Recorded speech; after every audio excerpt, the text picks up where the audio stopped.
صلی علی رسول الکریم اما بعد اعوذ باللہ من الشیطان الرجیم بسم اللہ الرحمن الرحیم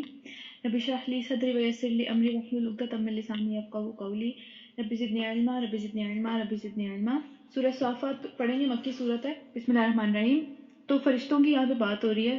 ان کے بارے میں بات چلے گی۔ پورا پہلا جو رکوع ہے اس میں فرشتوں کے بارے میں بات ہوتی چلی جا رہی ہے۔ تو شروع کرتے ہیں۔ قطار در قطار صف باندھنے والوں کی قسم، یعنی صافات کون ہے؟ جو کہ قطار در قطار آپس میں بڑے ڈسپلن کے ساتھ جو ہے وہ کھڑے ہوتے ہیں، بہت ادب کے ساتھ کھڑے ہوئے ہوتے ہیں، ان کی قسم اللہ تعالیٰ نے کھائی۔ اور پھر ان کی قسم جو ڈانٹتے اور پھٹکارنے والے ہیں، یعنی کہ جو دوزخ کے اوپر کھڑے ہوئے فرشتے ہیں جو کہ اپنا کام بہت سختی سے کرتے ہیں، یا پھر جو جانیں لینے کے لیے آتے ہیں انسانوں کی۔ خدا نخواستہ اگر ہمارے اعمال اچھے نہیں ہیں، اعمال بہت برے ہیں، اللہ نہ کرے کسی کے ہوں، لیکن ہم نے زندگی جو ہے اللہ تعالیٰ کے احکامات کے مطابق نہیں گزاری، پھر جو جانے لینے کے لیے آئیں گے وہ بہت ڈانٹ کے اور بہت زیادہ غصے میں آئیں گے وہ، اور اس غصے کے ساتھ جو ہے وہ اپنا کام کریں گے۔ تو کچھ ایسے بھی ہیں جو کہ بہت زیادہ ہمبل طریقے سے قطاروں میں کھڑے ہوئے ہوتے ہیں، کچھ اس طرح کے ہیں جو کہ ڈانٹتے اور پھٹکارتے ہیں، اور ان کا کام ہی اس طرح کا ہے کہ وہ بہت سخت طریقے سے جو ہے وہ اپنا کام کرتے ہیں۔ اور پھر ان کی قسم جو کہ کلام نصیحت سنانے والے ہیں، یعنی یہ کچھ اس طرح کے جن کا کام ہی ہے کہ انہوں نے اللہ تعالیٰ کی جو کلام ہے وہ پڑھتے چلے جانا ہے اور اس کو سناتے چلے جانا ہے۔ جس طرح جبرائیل علیہ السلام سے ان کا ایک ہی کام تھا دنیا کے اندر، وہ کیا تھا کہ وہ وہی لے کے آتے تھے، وہ پڑھ کے اپنے سارے کے سارے انبیاء جو کہ اللہ تعالیٰ نے لوگوں کے اندر سے چوز کیے ہوئے تھے ان کو پڑھ کے سناتے تھے اللہ تعالیٰ کا کلام۔ تو پھر ان سب کی قسم اللہ تعالیٰ نے کھائی کہ بہت سارے فرشتے ہر طرح سے جو نظام کائنات کا چلا رہا ہے اللہ تعالیٰ، وہ فرشتوں کے ذریعے سے چل رہا ہے نا۔ ظاہر بات ہے اللہ تعالیٰ خود سے تو دنیا میں آ کے نہیں کرتے، فرشتوں کو حکم دیتے ہیں، فرشتے آگے وہ کام کرتے ہیں، تو ان میں سے ہر ایک کا ڈفرینٹ کام ہے۔ تو پھر تمہارا معبود، ان سب کی قسم کھا کے اللہ تعالیٰ نے یہ بات قرآن کے اندر ہمیں بتائی کہ تمہارا معبود حقیقی بس ایک ہی ہے، اس کے علاوہ کوئی ایسا نہیں ہے جو کہ یہ سارے کام کر رہا ہو، اور اس کے علاوہ کوئی نہیں ہے جو کہ فرشتے جس کی بات سنتے ہیں، صرف اللہ تعالیٰ کے سامنے ہی کھڑے ہوئے ہیں۔ وہ جو زمین اور آسمان اور تمام ان چیزوں کا مالک ہے جو کہ زمین اور آسمان میں ہے، اور سارے مشرقوں کا مالک ہے۔ ہم دیکھتے ہیں نا کہ جو سورج ہے وہ ظاہر ہر وقت ایک ہی ٹائم پہ نہیں نکلتا پوری دنیا کے اندر، وہ کبھی کہیں سے، کبھی کسی ٹائم کہاں صبح ہو رہی ہوتی ہے، کبھی کسی ٹائم کہاں صبح ہو رہی ہے۔ تو ہر چیز سورج جہاں سے بھی نکلتا ہے اللہ تعالیٰ کو فوراً سے اللہ تعالیٰ کو اس چیز کا پتہ ہے کہ وہ کہاں پہ ہے، اور وہ اللہ تعالیٰ کی پوری ایک طرح سے سمجھ لیں طاقت کے اندر سے، وہ اللہ تعالیٰ کی طاقت کے اندر ہے پوری چیز۔ تو یعنی یہاں پہ سورج کا اور آسمانوں کا اور ہر چیز کا اس طرح کا ذکر کرنے کا مطلب یہ بھی ہے کہ جو قومیں ہیں، کچھ اس طرح کے ہم بہت دفعہ پڑھ چکے ہیں کہ کوئی اس طرح کی قومیں ہیں جو کہ سورج کو پوجتی ہیں یا ستاروں کو پوجتی ہیں، تو ان سب چیزوں کا مالک بھی اللہ تعالیٰ ہی ہیں، تو ان کو پوجنا جو ہے وہ ایک طرح سے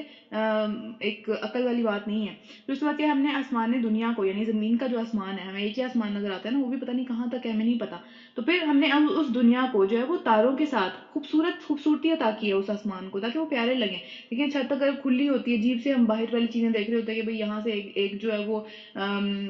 یہاں سے جو ہے وہ ایک پتھر ادھر سے جا رہا ہے، ایک پتھر ادھر سے جا رہا ہے، کیونکہ خلا میں تو ہوتے ہیں نا، یہ ساری چیزیں ہوتی چلی جاتی ہیں۔ تو اگر وہ چیزیں ہمیں نظر آتی ہوتی ہیں، ہم ہر وقت ڈرتے رہتے ہیں کہ کہیں یہ ہمارے اوپر نہ گر جائے آ کے۔ تو اللہ تعالیٰ نے اس کو خوبصورت کرنے کے لیے، اس کو پیارا دکھانے کے لیے ہمیں اس کو ستاروں سے آراستہ کر دیا، اور ہر سرکش شیطان سے اس کو محفوظ کر دیا۔ ہم پہلے بھی پڑھ چکے ہیں کہ شیاطین اوپر جا کے آسمانوں کے اندر گھس کے فرشتوں کی باتیں سنتے ہیں، تو وہ یہ جو ستارے ٹوٹتے ہیں وہ ان کو لگتے ہیں آ کے، کیونکہ وہ بیٹھ کے اللہ تعالیٰ کی جو بھی احکامات فرشتوں کو اللہ تعالیٰ دیتے ہیں کہ بھئی آگے یہ کرنا ہے، یا اس دن کے یہ آرڈرز ہیں، جو بھی اللہ تعالیٰ جس طریقے سے بھی کرتے ہیں، تو وہ سننے کی اس کو کوشش کرتے ہیں۔ تو یہاں پہ اسی کی بات ہو رہی ہے کہ ہر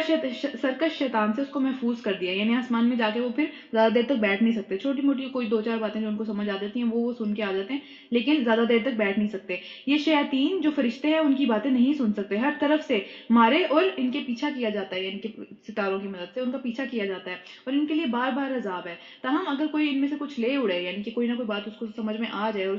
اس کو لے کے وہ بھاگ جائے، تو ایک تیز شعلہ اس کا پیچھا کرتا ہے، یعنی کہ ستارے جو ٹوٹتے ہیں ہم وہ دیکھتے ہیں۔ تو ان کے اوپر دعائیں مانگنا، ان کے اوپر اس طرح کی باتیں کرنا، یہ چیز ٹھیک نہیں ہے۔ اور پھر اب ان سے پوچھو کہ ان کی پیدائش زیادہ مشکل ہے، یعنی انسانوں کی پیدائش زیادہ مشکل ہے، یا ان چیزوں کی جو کہ ہم نے آلریڈی پیدا کر رکھی ہیں نا، جیسے آسمان ہے، زمین ہے، چاند ہے، ستارے ہیں، سورج ہے، اتنی بڑی مخلوقات ہیں۔ ان کو تو ہم نے ایک گندے بدبودار لیسدار مادے سے پیدا کیا تھا، یعنی اتنی گندی ابتدا ہے ہماری۔ تو پھر تم اللہ کی قدرت کے کرشموں پر حیران ہو، اور یہ اس کا مذاق اڑا رہے ہیں، یعنی کہ جو لوگ سن لیتے ہیں، جو لوگ سمجھ جاتے ہیں، وہ پھر حیران ہوتے ہیں کہ اتنی گندی چیز سے ہمیں پیدا کیا، اور ہم یہاں پہنچ کے جو اب ایک طاقت اللہ تعالیٰ نے دے دی، اس کے اوپر پہنچ کے ہم اتنا زیادہ اللہ تعالیٰ کو بھول ہی جاتے ہیں بالکل ہی نا۔ تو پھر اس کے اوپر جو لوگ سبق پکڑ لیتے ہیں، جو لوگ دیکھتے ہیں کہ ہماری ابتدا کہاں سے ہوئی تھی، وہ لوگ حیران ہوتے ہیں اللہ تعالیٰ کے کرشموں پہ، اور دوسرے لوگ کیا ہوتے ہیں کہ اس کا مذاق اڑاتے ہیں اسی بات کا، اور پھر سمجھایا جاتا ہے تو سمجھ کر نہیں دیتے، سمجھ نہیں آتی انہیں، کوئی نشانی دیکھتے ہیں تو اسے مذاق میں اڑا دیتے ہیں کہ نہیں ایسی تو کوئی بات نہیں ہے، یا کسی بھی طریقے سے اس کو مذاق میں اڑانے کی کوشش کرتے ہیں۔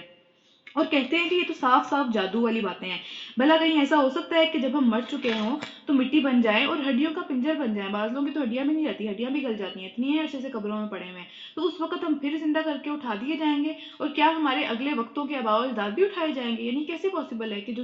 دنیا کے اندر آگے پیچھے اتنے اتنے کئی ہزاروں سال بعد آئے، جیسے ظاہری سی بات ہے اب حضرت آدم کتنے ہزاروں سال پہلے ہم سے آئے، تو سب کے سب کیسے کھڑے کر دیے جائیں گے؟ یعنی ان کی سمجھ میں یہ بات نہیں آتی، اور ہماری سمجھ میں بھی نہیں آتی، ظاہری سی بات ہے. تو ان سے کہو کہ ہاں، اور تم خدا کے مقابلے میں بے بس ہو، یہ سب کچھ ہو کے رہے گا اور ایک بندہ بھی اس کو روک نہیں پائے گا، چاہے جتنی بڑی مرضی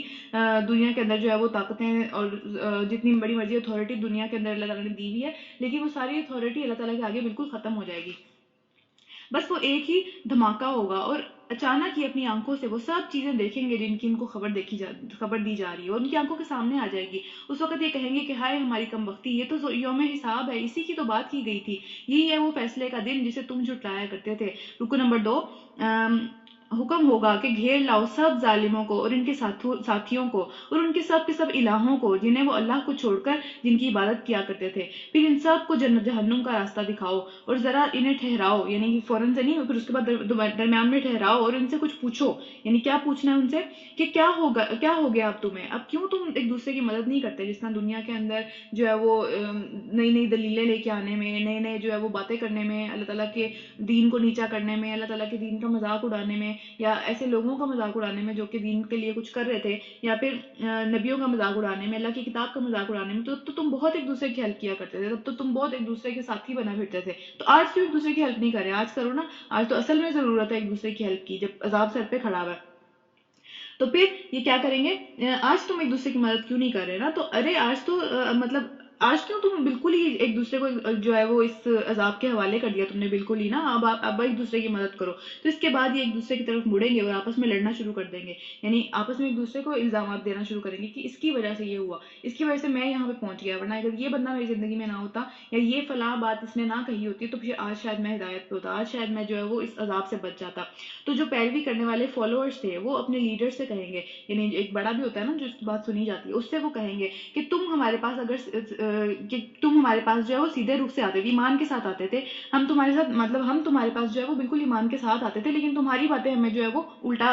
گھما دیتی تھیں، تمہاری اس طرح کی غلط باتیں تھیں جس کی وجہ سے ہم یہاں تک پہنچ گئے، تو تمہیں عذاب دینا چاہیے. تو وہ جواب دیں گے، یعنی جو لیڈرز ہیں وہ جواب دیں گے کہ نہیں، بلکہ تم تو خود ایمان لانے والے نہیں تھے، ورنہ ہمارا تو تم پر کوئی زور نہیں چلتا تھا، ہم تو صرف بات ہی کرتے تھے. تو تمہارے میں اتنی عقل نہیں تھی، تمہارے میں اتنا ایمان نہیں تھا، خود تم جو ہے وہ برے لوگ تھے. آخرکار ہم سب اپنے رب کے اس فرمان کے مستحق ہو گئے کہ ہم عذاب کا مزہ چکھنے والے ہیں. یعنی کہ صرف ہمارا قصور نہیں ہے، تمہارا اپنا بھی قصور ہے. تمہارے پاس عقل تھی، ٹائم تھا، مہلت تھی، اتنی لمبی زندگی اللہ تعالیٰ نے دی، تو اس کے اندر سب سوچنے کا، سمجھنے کا یہ کوئی موقع نہیں مل سکا. سو ہم نے تم کو نہیں بہکایا بلکہ تم خود بہکے ہوئے تھے. یعنی ہر بندہ جو ہے وہ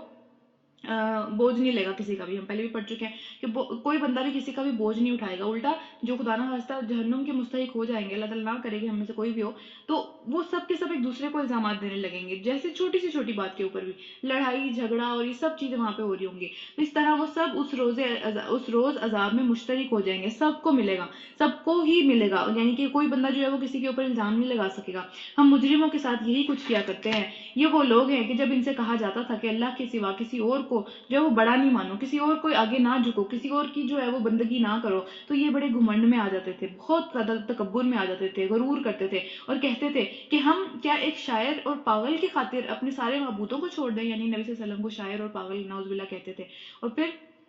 حالانکہ وہ حق لے کر آیا تھا اور اس نے رسولوں کی تصدیق کی تھی، یعنی جو پچھلے رسول ساری چیزیں لے کے آئے تھے سیم وہی والی بات لے کے آئے تھے نبی صلی اللہ علیہ وسلم بھی. اب ان سے کہا جائے گا کہ تم لازماً دردناک عذاب کا مزہ چکھنے والے ہو، اور جو کچھ بھی تمہیں بدلہ دیا جا رہا ہے اس میں کوئی بھی ظلم نہیں کیا جا رہا کسی کے اوپر، بلکہ یہ انہی اعمال کا بدلہ ہے جو کہ تم کرتے رہے ہو. مگر اللہ کے کچھ خاص بندے اس انجام سے محفوظ ہوں گے. اللہ تعالیٰ ہم سب کو ان لوگوں میں سے کریں. ان کے لیے جانا بوجھا رزق ہے، یعنی کہ جانا پہچانا رزق ہے، یہاں پہ دنیا میں بھی ان کے لیے اچھائی ہے اور انشاءاللہ آخرت میں بھی بہت اچھائی ہے. ہر طرح کی لذیذ چیزیں اور نعمتوں بھری جنت ان کے لیے انتظار کر رہی ہے، جس میں وہ عزت کے ساتھ رکھے جائیں گے، یعنی بے عزتی نہیں ہوگی ان کی، ان کو جو ہے وہ عزت کے ساتھ ویلکم کیا جائے گا اس جگہ کے اوپر. تختوں پر آمنے سامنے بیٹھیں گے، شراب کے چشموں میں سے جام بھر بھر کر وہ آپس میں پیئیں گے اور اس کا مزہ اٹھائیں گے. چمکتی ہوئی شراب ہوگی جو پینے والوں کے لیے بہت لذت کا باعث ہوگی، بہت زیادہ جو ہے وہ پینے میں اچھی لگے گی. نہ ان کے جسموں کو اس سے کوئی نقصان ہوگا اور نہ ہی ان کی عقل اس سے خراب ہوگی. یعنی دنیا کی جو شراب ہے وہ تو ظاہر سی بات ہے نا، اگر ایک بہت بہت زیادہ کوانٹٹی میں پی لیں تو جسم کے لیے بھی نقصان دہ ہے وہ،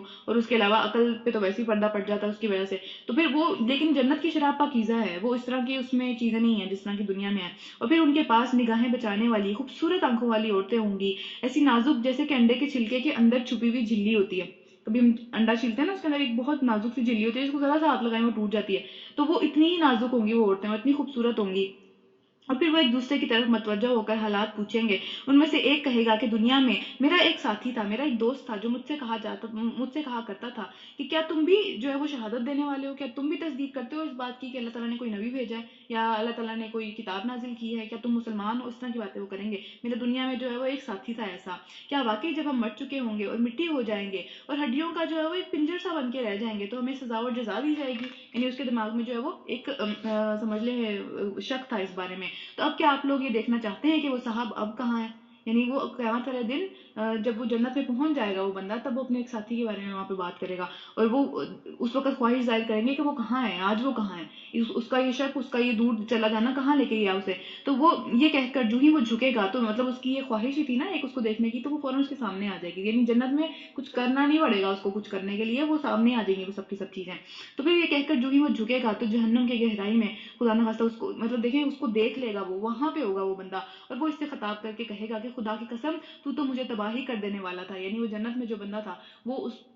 خدا نہ خواستہ جو دوزخ میں چلا جائے گا اس کو کہے گا یہ بات کہ تیری یہ ساری باتیں اور تیرا یہ سارا شک جو تھا یہ تو مجھے بھی لے کے ڈوبنے والا تھا، لیکن اللہ تعالیٰ نے مجھے بچا لیا. میرے رب کا فضل اگر میرے اوپر نہ ہوتا تو آج میں بھی ان لوگوں میں ہو جاتا جو پکڑے گئے تھے. کیونکہ دیکھیں ساتھی جو ہوتے ہیں، دوست ہوتے ہیں، یہ سارے بہت افیکٹ ہوتا ہے نا ہمارا ان سے، ظاہری سی باتیں ان کی سوچ سے، ان کی باتوں سے ہم افیکٹ ہوتے ہیں. ہمارا دماغ جو ہے وہ سوچتا ہے ان چیزوں کے اوپر. اسی لیے مطلب نبی صلی اللہ علیہ وسلم نے بھی یہ بات کہی کہ دوست جو ہے وہ بہت زیادہ دیکھ کے اس چیز کو بنانا چاہیے. اب دوست جو ہے وہ انسان اپنے دوست کے دین کے اوپر ہوتا ہے، تو دوست جو ہے وہ بہت زیادہ دیکھ کے بنانے چاہیے اس بارے میں کہ اس کا جو دین ہے آپ بھی وہیں جا رہے ہیں. کیونکہ ایسا ہو نہیں سکتا کہ آپ اس سے افیکٹ نہ ہو. تو یہاں پہ جو اس نے یہ بات کہی کہ بھئی تیری یہ والی بات جو تھی، جو تیرا شک تھا، یہ ساری چیزیں تھی تو مجھے بھی تباہ کر دیتی ہیں اگر اللہ تعالیٰ مجھے جو ہے وہ میرے اوپر فضل نہ کر دیتے، تو آج میں بھی ان لوگوں میں ہوتا جو پکڑے گئے تھے. اچھا تو کیا اب ہم مرنے والے نہیں ہیں؟ وہ بندہ اس سے پوچھے گا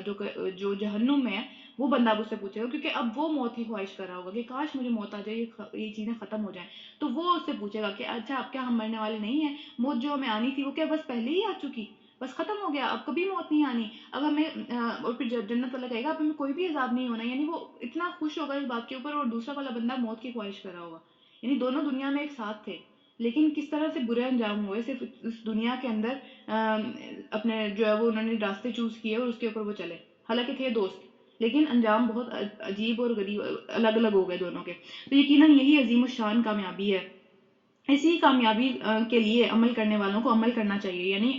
مطلب یہ وہ چیز ہے جو کہ ہمارا جو ہے وہ ہماری طاقتیں، ہماری سمجھ لیں کوششیں ڈیزرو کرتی ہیں. ہم لوگ یہ ڈیزرو کرتے ہیں کہ ہم وہاں پہ پہنچ جائیں. یعنی یہ وہ چیز ہے جس کے لیے کوششیں ہونی چاہیے اصل میں. اور پھر بولو، تمہیں کہنا چاہیے کہ یہ ضیافت، یہ دعوت، یہ چیزیں اچھی ہیں جو کہ جنت کے اندر لوگوں کو دی جائیں گی، یا پھر زقوم کا درخت، کیکٹس کی ایک ٹائپ ہے زقوم، جو کہ جہنم میں لوگوں کو کھانے کے لیے دیا جائے گا. ان کے پاس اس کے علاوہ کوئی کھانا نہیں ہے. یہاں پہ اگر آپ پہلی بات تو یہاں پہ ہم کھا نہیں سکتے، اس کے اندر زہر ہوتا ہے. ٹھیک ہے، عام طور پہ کیکٹس کے اندر زہر ہوتا ہے، وہ جیسے کوئی کھاتا ہے تو وہ بندہ بہت شدید بیمار ہونے لگتا ہے. ٹھیک ہے، تو اور وہ ظاہر بات ہے گلے سے اترتا بھی نہیں ہے زقوم کا درخت. اگر کیکٹس کا کوئی درخت، ظاہری بات ہے اس کے اوپر جو ہے وہ کانٹے شانٹے لگے ہوئے ہوتے ہیں، وہ کھایا نہیں جاتا. لیکن کیا ہے کہ ہم نے اس درخت کو ظالموں کے لیے فتنہ بنا دیا ہے. یعنی کہ وہ اس کا مذاق اڑاتے تھے دنیا میں، کیسے کھا سکتے ہیں یہ تو کوئی نہ کھائے کبھی، یہ کیسا معاملہ ہے. کیونکہ ظاہر ہے وہ بھی صحرا میں رہتے تھے نا، اور عام طور پہ کیکٹس صحرا میں اگتا ہے، تو ان کے لیے فتنہ بن گئی یہ بات کہ ایسا کیسے ہو سکتا ہے کہ کوئی یہ کھا لے. اور وہ درخت ہے کہ جو جہنم کی تہ سے نکلتا ہے. اس کے شگوفے یعنی پھول ایسے ہیں جیسے کہ شیطانوں کے سر ہوں،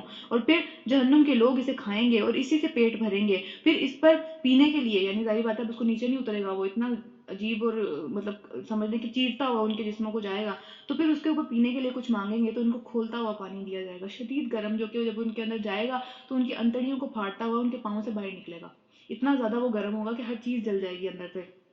اور پھر اس کے بعد ان کی واپسی اسی آتش دوزخ کی طرف ہوگی، یعنی کھانا کھانے کے بعد پھر اور زیادہ بڑے عذاب کے اندر واپس چلے جائیں گے، کوئی بریک نہیں ہے اس چیز کے اوپر۔ اور یہ وہ لوگ ہیں جنہوں نے اپنے باپ دادا کو گمراہ پایا اور پھر انہی کے نقش قدم پر دوڑے چلے گئے، حالانکہ ان سے پہلے بہت سارے لوگ گمراہ ہو چکے تھے، اور ہم نے ان میں تنبیہ کرنے والے لوگ بھیجے، رسول بھیجے ان کے پاس، لیکن وہ اسی بات پہ اڑے رہے کہ ہمارے ماں باپ ایسے کرتے تھے، ہم بھی ایسے ہی کریں گے، ہماری نسلوں میں یہ چیز چلتی چلی آئی ہے، ہمارے ماں باپ کا یہ طریقہ ہے، ہم نہیں بدل سکتے اس طریقے کو۔ یعنی انہوں نے دیکھ لیا کہ ہمارے ماں باپ غلط تھے، لیکن پھر بھی انہوں نے جو ہے وہ ان کی ہی پیروی کرتے چلے گئے، انہوں نے اپنے حالات بہتر نہیں کیے، ان کی مہلت ختم ہو گئی، ماں باپ کی مہلت ختم ہو گئی، باپ دادا کی مہلت ختم ہو گئی، لیکن اپنی مہلت ابھی چل رہی تھی، لیکن اس مہلت کا فائدہ نہیں اٹھایا، اسی کے اوپر آنکھیں بند کر کے چلتے چلے گئے۔ تو ہوا کیا کہ ان کے اندر رسول آئے، ان کے اندر بتانے والے لوگ آئے، لیکن انہوں نے اس بات کو فالو نہیں کیا۔ اب دیکھ لو کہ ان تنبیہ کیے جانے والوں کا کیا انجام ہوا، کیونکہ جس کو ڈرا دیا جاتا ہے، جس کے پاس پیغام پہنچ جاتا ہے، اسی کے اوپر بات آئے گی نا، ظاہری سی بات ہے، جس کے پاس پیغام ہی نہیں پہنچا اس کے پاس کیا بات آئے گی، اس نے تو یہی سیدھا کر کے وہ تو ہاتھ جھاڑ کے کھڑا ہو جائے گا کہ بھئی مجھے تو پتہ ہی نہیں تھا، جس کو پتہ تھا اس کے اوپر بات ہے۔ تو پھر اس برے انجام سے بس اللہ کے وہی بندے بچ سکتے ہیں جنہیں اس نے اپنے لیے خالص کر لیا ہو، یعنی ہم اپنی مرضی سے نہیں بچ سکتے، اللہ تعالیٰ سے یہ بات مانگنی پڑے گی، اللہ تعالیٰ سے جو ہے اس ہدایت کی توفیق مانگنی پڑے گی، اس پہ چلنے کی توفیق مانگنی پڑے گی، ورنہ ہم نہیں بچ سکتے، شیطان کا وار بہت زیادہ ہے۔ رکن نمبر 3، ہم کو اس سے پہلے نوح علیہ السلام نے پکارا تھا، تو دیکھو ہم نے کیسے اچھے جواب دینے والے ہیں ہم، یعنی اللہ تعالیٰ اپنی بات کر رہے ہیں کہ جب بھی اللہ تعالیٰ کو کوئی پکارتا ہے کسی چیز کو مانگنے کے لیے، کسی بھی چیز کے لیے، تو اللہ تعالیٰ بہت اچھے طریقے سے اس کو جواب دیتے ہیں، بے شک ہمیں دنیا میں نظر نہیں آتا، لیکن اس بات کا یقین رکھنا چاہیے کہ اللہ تعالیٰ نے بات سنی، اور اللہ تعالیٰ اس کا ضرور نہ کوئی جواب مجھے دیا ہے، جو کہ شاید ابھی نہیں مل رہا، یا ہو سکتا ہے کہ کچھ عرصے بعد ملے۔ تو پھر ہم نے اس کو اور اس کے گھر والوں کو بہت بڑے عذاب سے بچا لیا، اور اس کی نسل کو باقی رکھا، اور بعد کی نسلوں میں بھی اس کی تعریف چھوڑ دی۔ آج تک ہم حضرت نوح علیہ السلام کا قصہ پڑھ رہے ہیں، آج تک ہم ان کی جو ہے وہ اچھی اچھی باتیں قرآن میں پڑھ رہے ہیں۔ پھر سلام ہے نوح علیہ السلام پر اور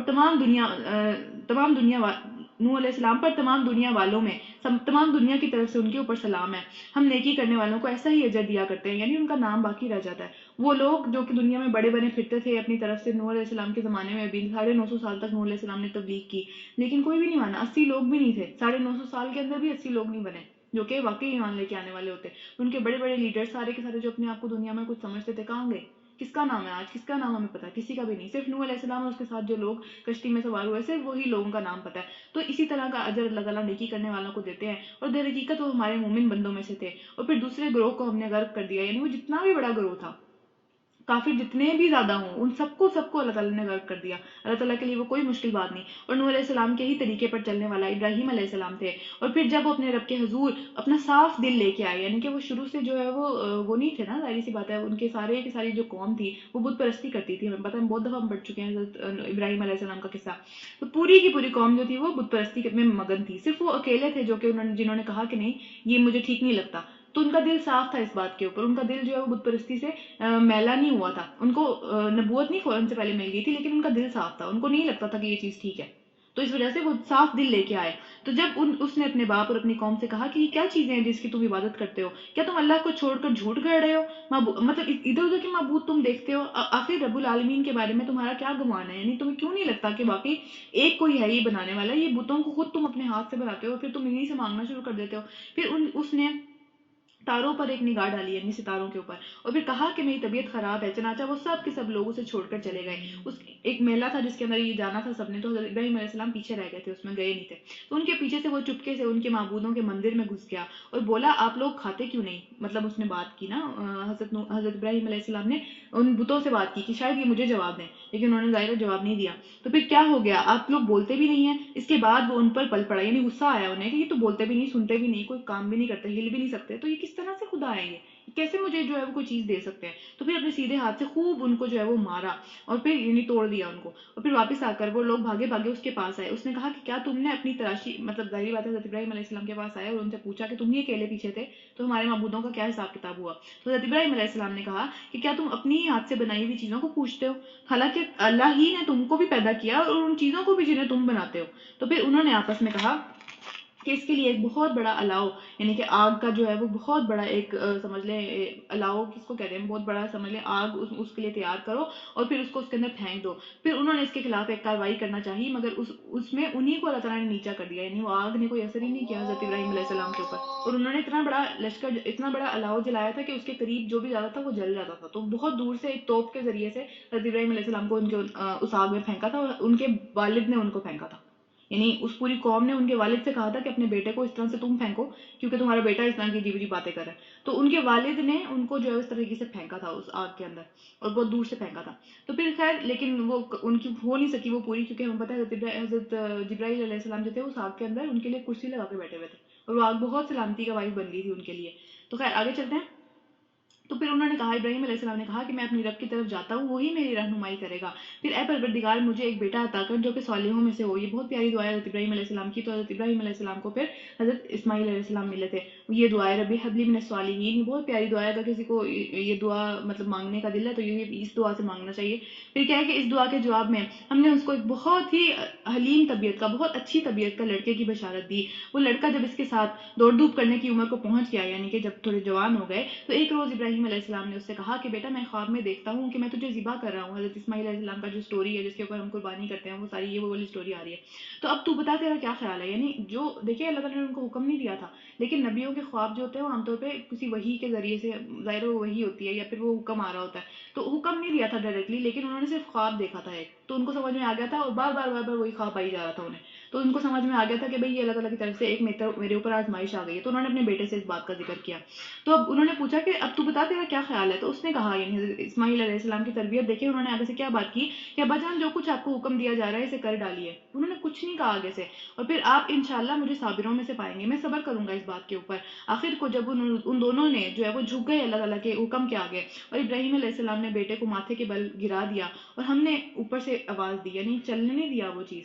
وہ چاقو چلا نہیں تھا، ہمیں پتا ہے نا وہ چلا نہیں تھا. تو اوپر سے اللہ تعالیٰ کی آواز آئی کہ اے ابراہیم تو نے تو خواب کو سچا کر دکھایا، تم تو بالکل وہی کام کر دیا جو کہ خواب میں دکھایا تھا. ہم نیکی کرنے والوں کو ایسا ہی اجر دیتے ہیں. یقیناً یہ کہ بہت بڑی آزمائش تھی حضرت ابراہیم کے اوپر. اتنے عرصے بعد ان کو ایک بیٹا ملا، پہلے سارے کا سارا خاندان چھوٹ گیا، ہر چیز چھوٹ گئی، بہت عرصے بعد ایک بیٹا ملا، اور وہ بیٹے کو بھی اس طریقے سے جب وہ واقعی کچھ کرنے کی عمر کو آیا تو اس کو جو ہے وہ قربان کرنا تھا. تو اللہ تعالیٰ کہہ رہے ہیں بہت کھلی آزمائش تھی، اور ہم نے ایک اس کی قربانی، اس بیٹے کی جو قربانی کی ایک جو ہے وہ قربانی میں اس بچے کو چھڑوا لیا، اور اس کی تعریف ہمیشہ کے لیے بعد کی نسلوں کے اندر چھوڑ دی، یعنی حضرت ابراہیم کی بھی اور حضرت اسماعیل کی بھی. اور اس بات کی بھی تعریف کہ جس طرح سے انہوں نے جو ہے وہ ذبح کیا تھا، تو اس کے اوپر آج بھی ہم بھی قربانی کرتے ہیں اسی بات کے اوپر. اور پھر سلام ہے ابراہیم علیہ السلام پر، ہم نیکی کرنے والوں کو ایسا ہی اجر دیتے ہیں. یقیناً وہ ہمارے بہت مومن بندوں میں سے تھا، اور ہم نے اسے اسحاق کی بشارت دی، ایک نبی صالحین میں سے، اور اسے اور اسحاق کو برکت دی، اور ان دونوں کی اولاد کے اندر سے کوئی محسن ہے، کوئی بہت اچھے عمل کرنے والا ہے. ان کی اولاد کون سی؟ بنی اسرائیل ان کی اولاد تھی نا حضرت اسحاق علیہ السلام کی. تو نبی صلی اللہ علیہ وسلم تو بنی اسماعیل میں سے آئے تھے، لیکن بنی اسرائیل جو تھی وہ حضرت اسحاق کی قوم میں سے تھے سارے حضرت ابراہیم سے جڑتے ہیں جا کے اوپر. تو خیر اب ان کی ذریت میں سے، ان کی اولاد میں سے کوئی تو بہت محسن ہے، کوئی بہت اللہ کے قریب ہے، بہت احسان کرنے والا ہے، اللہ تعالیٰ کے ساتھ بھی بہت زیادہ اچھا معاملہ ہے اس کا، لوگوں کے ساتھ بھی، اور کوئی اپنے نفس پر بہت کھلا ظلم کر رہا ہے. یعنی کہ کسی کے ساتھ تعلق ہونا اس بات کی ضمانت نہیں ہے کہ انسان اچھا ہوگا. نبیوں کے بچے بھی برے تھے، اور ہو سکتا ہے کہ کسی بہت برے گھر کے اندر کوئی نبی بھی پیدا ہوئے ہوں، جیسے کہ حضرت ابراہیم پیدا ہوئے تھے. تو یہ اسی کی بات ہے. تو ذریت یا پھر کسی کے ساتھ اولاد کا تعلق ہونا یا کسی کے ساتھ بھی اس طرح کے معاملات ہونا، یہ لازمی نہیں ہے یہ بات کہ وہ بندہ جو ہے وہ واقعی اچھا ہوگا. ٹھیک ہے. تو اس کے بعد آگے چلتے ہیں رکن نمبر 4.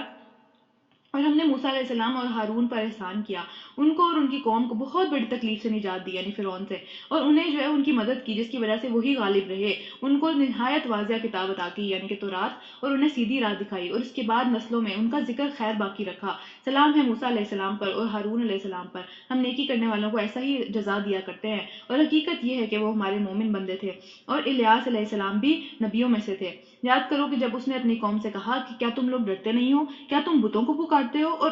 سب سے بڑے خالق جو کہ اللہ تعالیٰ ہے ان کو چھوڑ دیتے ہو، اس اللہ کو جو تمہارے اور تمہارے اگلے پچھلے آباء و اجداد کا رب ہے، یعنی جس کو تم فالو کرتے ہو آباء و اجداد کے دین کو، تو اس کو بھی تو اللہ نے ہی پیدا کیا تھا. تو پھر مگر انہوں نے اسے جھٹلا دیا. اب یقیناً وہ سزا کے لیے پیش کیے جانے والے ہیں، یعنی یقیناً وہ پہنچ گئے اس انجام پہ. تو جس کے پاس ابھی مہلت ہے اس کے لیے، اس کے پاس صرف ٹائم ہے، باقی تو سب پہنچ گئے، وہ کچھ بھی نہیں کر سکتے اب. اور پھر سوائے ان لوگوں کے جن لوگوں کو اللہ نے اپنے لیے خالص کر لیا، تو ہمیشہ اللہ تعالیٰ سے جو ہے وہ یہ چیز مانگنی چاہیے کہ اللہ تعالیٰ ہمیں بھی اپنے لیے خالص کر لیں، کیونکہ ہم خود کچھ بھی نہیں کر سکتے، ہم دو دو سیکنڈ کے اوپر ہر قدم کے اوپر جو ہے وہ بھٹکنے کے لیے تیار بیٹھے ہوئے ہیں۔ اور الیاس علیہ السلام کا ذکر ہم نے ان کے بعد ان کی نسلوں میں باقی رکھا، سلام ہے الیاس علیہ السلام پر، ہم نیکی کرنے والوں کو ایسا ہی جزا دیا کرتے ہیں، واقعی وہ ہمارے مومن بندوں میں سے تھے۔ اور لوط علیہ السلام بھی انہی لوگوں میں سے تھے جو کہ رسول بنا کر بھیجے گئے۔ یاد کرو کہ جب ہم نے اس کو اور اس کے گھر والوں کو سب کو نجات دی سوائے اس بڑھیا کے جو کہ پیچھے رہ جانے والوں میں سے تھی، یعنی ان کی بیوی۔ اب دیکھیں اتنے قریبی تعلقات ہیں، یہ اتنے زیادہ جس طرح اولاد کا تعلق ہے، بیوی کا تعلق ہے، تو یہ سارے کے سارے جو معاملات ہیں یہ مطلب انسان صرف کوشش ہی کر سکتا ہے اس میں، اور کچھ بھی نہیں کر سکتا، ٹھیک ہے۔ انجام جو ہے وہ ہمارے اختیار میں نہیں ہے، انجام میں کیا ہوگا، تربیت کرنے کے بعد کیا ہوگا، ایک میاں بیوی کے تعلق کے بعد کیا ہوگا، اب جتنی مرضی کوشش کر لیں جو بھی ہونا ہے وہ اللہ تعالیٰ نے، ظاہری بات ہے وہ اس بندے کے اوپر ڈیپینڈ کرتا ہے وہ کیا کرے گا، ٹھیک ہے۔ تو اس میں جو ہے وہ نا امیدی بھی نہیں ہونی چاہیے، لیکن یہ ہے کہ بالکل بھی یہ بھی نہیں سوچ لینا چاہیے کہ بس سب کچھ میں تو سپر مین ہوں، میں سب کچھ صحیح کر دوں، ایسا نہیں ہو سکتا، ٹھیک ہے۔ انسان صرف کوشش ہی کر سکتا ہے۔ تو خیر ان کی جو بیوی تھی وہ پیچھے رہ جانے والی میں سے تھی، انہوں نے جو ہے وہ ظاہر اپنے شوہر کا ساتھ نہیں دیا، پھر باقی سب کو تہس نہس کر دیا۔ آج تم شب و روز ان کے اجڑے دیار کے اوپر سے گزرتے ہو، کیا تمہیں عقل نہیں آتی؟ کیونکہ ہمیں پتہ کہ یہ جو ان کا علاقہ تھا حضرت لوط علیہ السلام کا، جن کے اوپر بہت بڑا عذاب آیا تھا، 5 عذاب آئے تھے ان کی قوم کے اوپر، کیونکہ یہ لوگ بہت غلط قسم کے ایک گناہ کے اندر جو تھے وہ شامل تھے، جو کہ گیزم کا تھا، میرے خیال سب کو ہی پتہ ہے اس بات کے بارے میں۔ تو خیر ان کے اوپر جو عذاب آیا تھا، یہ جو قوم تھی بہت زیادہ قریب ہے اس علاقے کے جہاں پہ یہ مکہ والے لوگ رہتے تھے، تو ان کی یہاں پہ بات ہو رہی ہے کہ تم ان کے حالات کو ابھی تک دیکھتے ہو کہ وہ اجڑا دیار پڑا ہوا ہے، وہاں پہ ابھی تک کوئی نہیں رہتا، تو پھر بھی تمہیں جو ہے وہ عقل نہیں آتی۔ اور یقیناً یونس علیہ السلام بھی رسولوں میں سے تھے، یاد کرو وہ وقت جب کہ وہ بھری کشتی کی طرف بھاگ نکلا۔ اب کشتی ظاہری بات ہے جب وہ اپنی قوم کو چھوڑ کے چلے گئے تھے، اللہ تعالیٰ نے ان کو حکم نہیں دیا تھا ابھی جانے کا، لیکن وہ پہلے ہی چھوڑ کے چلے گئے تھے غصے میں، تو خیر اس کے بعد وہ ایک کشتی میں گئے، اور کشتی کے اندر جو ہے وہ سمندر جو بھی دریا تھا یا سمندر تھا اس کے اندر طوفان آنے لگا۔ جب وہ طوفان آنے لگا تو وہاں پہ ایک طرح سے جو ہے وہ ٹرینڈ تھا کہ جب بھی کشتی اوور لوڈ ہوتی تھی تو اس کے اندر وہ پھر قرآن اندازی کرتے تھے کہ بھائی کس کا نام نکلے گا، جس کا بھی نام نکلے گا وہ جو ہے وہ اس کو دریا میں پھینک دیں گے، تو یہاں پہ بھی یہی ہوا، پھر قرآن اندازی میں شریک ہوا اور اس نے مات کھائی، بار بار بار بار بار بار جو ہے وہ انہی کا نام نکلتا چلا گیا۔ وہ لوگ بار بار اس لیے کرتے چلے جا رہے تھے کیونکہ ان کو پتا تھا کہ حضرت یونس علیہ السلام بہت نیک انسان ہے، تو ان کو یہ تھا کہ نہیں ان کو نہیں پھینکنا، تو اس لیے وہ بار بار بار بار کرتے چلے جا رہے تھے، لیکن بار بار حضرت یونس علیہ السلام کا ہی نام نکلتا چلا جا رہا تھا۔ تو آخر کار ہوا یہ کہ ان کو انہوں نے پھینک دیا، اور اس کے بعد مچھلی نے اسے نگل لیا، اور وہ ملامت زدہ تھا۔ دیکھیں اتنے بڑے نبی تھے وہ، اپنی قوم مطلب جدھر بھی اللہ تعالیٰ نے ان کو بھیجا تھا وہ اتنے بڑے نبی تھے، لیکن انہوں نے ایک بات نہیں مانی۔ تو جس کا جتنا اونچا درجہ ہے اس کا اتنی زیادہ، اس کے پاس اتنی زیادہ سمجھ لیں رسپانسبلٹی بھی ہے نا، دنیا میں بھی اسی طرح کا معاملہ ہے کہ جتنے جس کے اوپر جو ہے وہ سمجھ لیں پاور ہے جس کے پاس، اس کی رسپانسبلٹی بھی اتنی زیادہ ہے، اس کی آزمائش بھی اتنی زیادہ ہے، اس کی اکاؤنٹیبلٹی بھی اللہ تعالیٰ نے پوچھنا بھی اتنا ہی زیادہ ہے اس سے۔ تو پھر یہاں پہ بھی یہی ہوا کہ وہ ملامت زدہ تھے، اور اب اگر وہ تسبیح کرنے والوں میں سے نہ ہوتا تو قیامت کے روز تک اسی مچھلی کے پیٹ میں رہتا، یعنی وہ آزمائش ان کی ختم ہی نہ ہوتی، وہ جو سزا اللہ تعالیٰ نے ان کو دی تھی اس بات کے بدلے میں وہ ختم ہی نہ ہوتی، لیکن کیونکہ انہوں نے واپس رجوع کر لیا تو اللہ تعالیٰ بھی واپس پلٹ آئے ان کے پاس۔ تو آخرکار ہم نے اسے بہت ہی کمزور ترین اور گندی حالت کے اندر، کیونکہ جو اس کا اسٹمک تھا مچھلی کا اس کے اندر ایسڈ تھا، اور ان کی پوری اسکن تک جو ہے بالکل جل چکی تھی ان کی اسکن نا، جو 40 روز تک وہ اس مچھلی کے پیٹ میں رہے تھے۔ اچھا اس کے بعد ان کو ایک چٹیل زمین کے اوپر پھینک دیا، اور اس کے پاس ہم نے ایک بیلدار درخت اگا دیا تاکہ اس سے وہ کھا بھی سکے اور اس سے اس کو سایہ بھی مل سکے، اس کی جو اسکن تھی وہ جلے نہیں دھوپ کی وجہ سے، تو اللہ تعالیٰ نے احسان کیا۔ پھر اس کے بعد ہم نے اسے 1 لاکھ یا اس سے زائد لوگوں کی طرف بھیجا، اور وہ ایمان لانے وہ سب کے سب ایمان لائے، اور ہم نے انہیں خاص مدت تک باقی رکھا، یعنی ان کی ایک واحد قوم ہے دنیا کی جو کہ جس کے اوپر عذاب نہیں آیا تھا کفر کرنے کے باوجود، کیونکہ ان کے نبی جو ہے وہ ان کو چھوڑ کے چلے گئے تھے، تو نبی کے اوپر وہ والی بات آ گئی، اور قوم نے جب دیکھا کہ نبی بھی جا چکے ہیں اور عذاب شاید اب ہمارے اوپر آ جائے کیونکہ اب نبی تو چلے گئے، تو اس وجہ سے انہوں نے فٹافٹ توبہ کر لی تھی، حالانکہ ان کے اوپر ابھی عذاب کا وقت آیا نہیں تھا، لیکن حضرت یونس علیہ السلام پہلے نکل گئے تھے وہاں سے۔ تو خیر پھر ذرا ان لوگوں سے پوچھو کہ کیا ان کے دل کو یہ بات نہیں لگتی کہ تمہارے لیے رب تو ہوں، تمہارے لیے تو مطلب بیٹے ہوں، لیکن رب کے لیے تم بیٹیاں بنا دو۔ یعنی یہ لوگ کیا کہتے تھے کہ ہمیں تو بیٹے پسند ہیں، ہم بیٹیوں کو تو دفن ہی کر دیتے ہیں، لیکن اللہ تعالیٰ کے فرشتے جو ہیں ناؤذ باللہ اللہ تعالیٰ کی بیٹیاں ہیں، تو وہ اس طرح کی بات کر رہے تھے۔ تو کیا واقعی ہم نے ملائکہ کو عورتیں ہی بنایا ہے، اور یہ آنکھوں سے دیکھی بات کر رہے ہیں، یعنی اتنی فخر سے اور اتنے مطلب شیورٹی سے یہ بات اس طرح سے کریں جیسے واقعی انہوں نے دیکھا ہے، ان کے سامنے بنایا گیا ہے یہ واقعی۔ تو خوب سن رکھو، دراصل یہ لوگ اپنی ہی دل کی باتیں کرتے چلے جا رہے ہیں، اللہ اولاد نہیں رکھتا کوئی بھی، اور اصل میں یہ جھوٹے ہیں، بہت زیادہ بڑا جھوٹ بولا ہے انہوں نے۔ کیا اللہ نے بیٹوں کے بجائے اپنے لیے بیٹیوں کو پسند کر لیا، یعنی اپنے لیے یہ لوگ اس طرح کی باتیں پسند کرتے ہیں، یعنی اس کا یہ مطلب نہیں ہے کہ بیٹیاں بری ہیں، لیکن اس کا یہ مطلب ہے کہ اپنے لیے آپ وہ چیز پسند نہیں کرتے، لیکن اللہ جو کہ سب سے اونچا ہے، جس کے لیے کوئی بیٹا یا بیٹی نہیں ہے، لیکن اس کے لیے اس کے ساتھ آپ اس چیز کو منسوب کرتے ہو جو کہ آپ اپنے لیے بھی پسند نہیں کرتے، جس طرح ہم بھی یہی کرتے ہیں نا کہ مال کے اندر سے اپنے لیے اس کے لیے سے وہی والی چیز نکالتے ہیں جو کہ ہمیں خود پسند نہیں ہوتی، تو وہی والے کام وہ بھی کرتے تھے کہ تمہیں کیا ہو گیا، کیسے حکم لگا رہے ہو، کیا تم ہوش میں نہیں آتے، یا پھر تم اپنی زبان سے ان باتوں کے لیے کوئی واضح دلیل بھی لے کے آؤ، یا وہ کتاب لے کے آؤ جس کے اندر تم نے یہ بات پڑھی ہے، کہاں سے آئی ہے یہ باتیں؟ تو انہوں نے اللہ اور فرشتوں کے درمیان میں جو یہ باپ بیٹے کا رشتہ بنا دیا ہے، حالانکہ ملائکہ خوب جانتے ہیں، یعنی فرشتے خوب جانتے ہیں کہ یہ لوگ مجرم کی حیثیت سے پیش ہونے والے ہیں، یعنی جس کی باتیں کر رہے ہیں، کیونکہ فرشتوں کی بھی باتیں کرتے تھے نا اپنی طرف سے یہ، تو یہ لوگ سارے کے سارے اس لیے کرتے تھے کیونکہ وہ سمجھتے تھے کہ اللہ تعالیٰ کی ناؤز باللہ وہ بیٹی ہیں، جس طرح آج کرسچنس کرتے ہیں کہ وہ اللہ تعالیٰ کا ناؤز باللہ بیٹا ہے، تو اس طریقے سے یہ ساری کی ساری باتیں، حالانکہ وہ جو فرشتے ہیں وہ واضح طور پہ جانتے ہیں کہ یہ سارے کے سارے لوگ جو حرکتیں کر رہے ہیں یہ ایک مجرم کی حرکتیں ہیں، اللہ ان ساری صفات سے پاک ہے جو اس کے خالص بندوں کے سوا دوسرے لوگ اس کی طرف منسوب کرتے ہیں، یعنی باقی ہر انسان جو ہے وہ کسی نہ کسی طریقے سے اللہ تعالیٰ کا حق ادا نہیں کر پاتا، کیونکہ وہ اللہ تعالیٰ نے اس کو پہلی بات یہ کہ ہم اپنے آپ کو خالص نہیں کرتے، اور پھر اللہ تعالیٰ بھی ہمیں خالص نہیں کرتے اپنے لیے، تو بس تم اور تمہارے معبود اللہ سے کسی بھی چیز کو پھیر نہیں سکتے، یعنی اب عذاب آئے گا اگر کوئی اللہ تعالیٰ نے سختی کا معاملہ کیا کسی کے ساتھ بھی، تو پھر یہ ساری چیزیں مل کے بھی اس کو روک نہیں سکتی، مگر صرف اس کو جو کہ دوزخ کی بھڑکتی ہوئی آگ میں جھلسنے والا ہو، اور ہمارا حال تو یہ ہے کہ ہم میں سے ہر ایک کا ایک مقام مقرر ہے، یعنی فرشتوں کی بات ہو رہی ہے، ان کا سب کا ایک ایک کام مقرر ہے، انہوں نے ایک ایک ڈیوٹی کرنی ہے، وہ سب اس کے اوپر لگے ہوئے ہیں، اور ہم تو سارے کے سارے خدمتگار ہیں اور تسبیح کرنے والے ہیں، تسبیح کرتے ہیں دن رات اللہ تعالیٰ کی۔ یہ لوگ پہلے تو کہا کرتے تھے کہ کاش ہمارے پاس وہ ذکر ہوتا، یعنی کوئی کتاب آ جاتی، کیونکہ ہمیں پتا ہے کہ مکہ والوں کے پاس کوئی کتاب نہیں تھی، کوئی رسول نہیں آیا بہت عرصے سے، حضرت اسماعیل علیہ السلام کے بعد وہاں کوئی نبی نہیں آیا، کبھی نہیں آیا، تو پھر وہ پہلے کہتے تھے یہ بات کہ کاش ہمارے پاس وہ چیز ہوتی جو کہ پچھلی قوموں کو ملا تھا، تو پھر ہم اللہ کے بہت خاص بندے ہوتے اگر ہمارے ساتھ ایسا معاملہ ہو جاتا، مگر جب وہ آ گیا، یعنی نبی صلی اللہ علیہ وسلم آ گئے، تو انہوں نے اس کا صاف انکار کر دیا، اب عنقریب انہیں اس حرکت کا انجام معلوم ہو جائے گا، اپنے بھیجے ہوئے بندوں سے پہلے ہی ہم وعدے کر چکے ہیں کہ یقیناً ان کی مدد کی جائے گی، یعنی نبی صلی اللہ علیہ وسلم کی مدد کی جانی تھی، ان کے لیے تو انجام تھا ہی اچھا، ظاہری سی بات ہے، دنیا میں بہت مصیبتیں آئیں، دنیا میں 13 سال مکہ میں انہوں نے زندگی حرام کر کے رکھی، اس کے بعد 10 سال جو تھے وہ مدینہ کے بھی بہت زیادہ جو ہے وہ اچھے نہیں گزرے، لیکن جو 9ویں یا 10ویں سال کے اندر جو ہے وہ مکہ فتح ہو گیا، سارے کے سارے یہ لوگ جو بڑے بنے پھرتے تھے سارے کے سارے وہاں سے نکل کے بھاگ گئے، یا پھر اسلام قبول کرنا پڑا، تو کیا بنا؟ ایٹ دا اینڈ تو مدد انہی کے ساتھ آئی جو کہ اللہ تعالیٰ کے ساتھ خالص تھے، تو یہی ہوا، پھر ان کے ساتھ تو پہلے ہی وعدہ ہے، یعنی دنیا میں آج بھی جو اللہ تعالیٰ کے لیے خالص ہیں، جو اللہ تعالیٰ کے لیے کام کر رہے ہیں، ان کے ساتھ تو آج بھی وعدہ ہی ہے نا، وہی والا وعدہ آج بھی ہے، لیکن یہ ہے کہ وہ اس کے لیے بہت زیادہ آزمائشیں آئیں گی، اللہ تعالیٰ دیکھیں گے کہ یہ بندہ واقعی اپنے دعوے کے اندر ٹھیک ہے یا نہیں، تو جب تک وہ چیز ان آزمائشوں سے گزر نہیں جاتے، اللہ تعالیٰ کی مدد تو یقینی آج بھی آتی ہے، بس ہم ہی وہ لوگ نہیں ہیں جو کہ ڈیزرو کرتے ہیں اس مدد کو، تو پھر کیا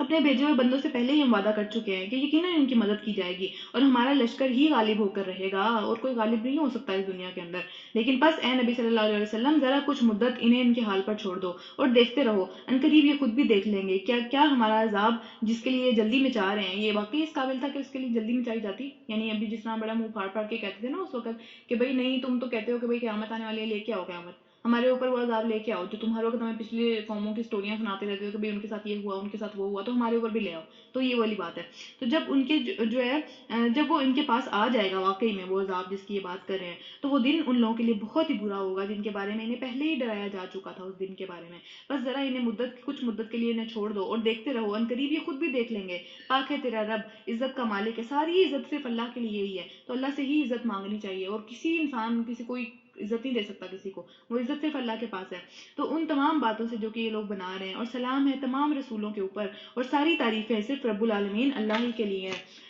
اگلی سورہ سٹارٹ ہو رہی ہے سورہ صاد، شروع کرتے ہیں اللہ کے نام سے جو بڑا ہی مہربان نہایت رحم کرنے والا ہے، صاد، قسم ہے نصیحت بھرے قرآن کی جس میں ہر چیز نصیحت ہے، ہر چیز سیکھنے کے قابل ہے، اور ہر چیز میں کوئی نہ کوئی سبق ہمارے لیے موجود ہے، بلکہ یہی لوگ جنہوں نے ماننے سے انکار کر دیا، یعنی کہ جو کفر میں مبتلا ہے، سخت تکبر اور ضد میں مبتلا ہے، وہ مانتے ہی نہیں ہیں، وہ سنتے ہی نہیں ہیں، تو ان کے لیے پھر کوئی بھی اچھی چیز اس میں سے نکلتی بھی نہیں ہے، ان سے پہلے ہم کتنی ہی ایسی قوموں کو ہلاک کر چکے ہیں کہ جب ان کی شامت آئی تو وہ چیخ چیخ کر بولنے لگے، مگر اس وقت مطلب چیخ چیخ کر جو ہے وہ کلمے بھی آ گئے، ہر چیز نبی پر ایمان بھی آ گیا، سب کچھ آ گیا، وہ پوری زندگی جس چیز کو جھٹلاتے رہے اس ٹائم پہ وہ سب چیزیں جو ہے انہوں نے مان لی، مگر اس وقت بچنے کا کوئی وقت نہیں ہوتا، اس وقت وہ چیز قبول بھی نہیں کی جاتی، پہلے ہی ہوتا ہے وہ معاملہ، پھر ان لوگوں کو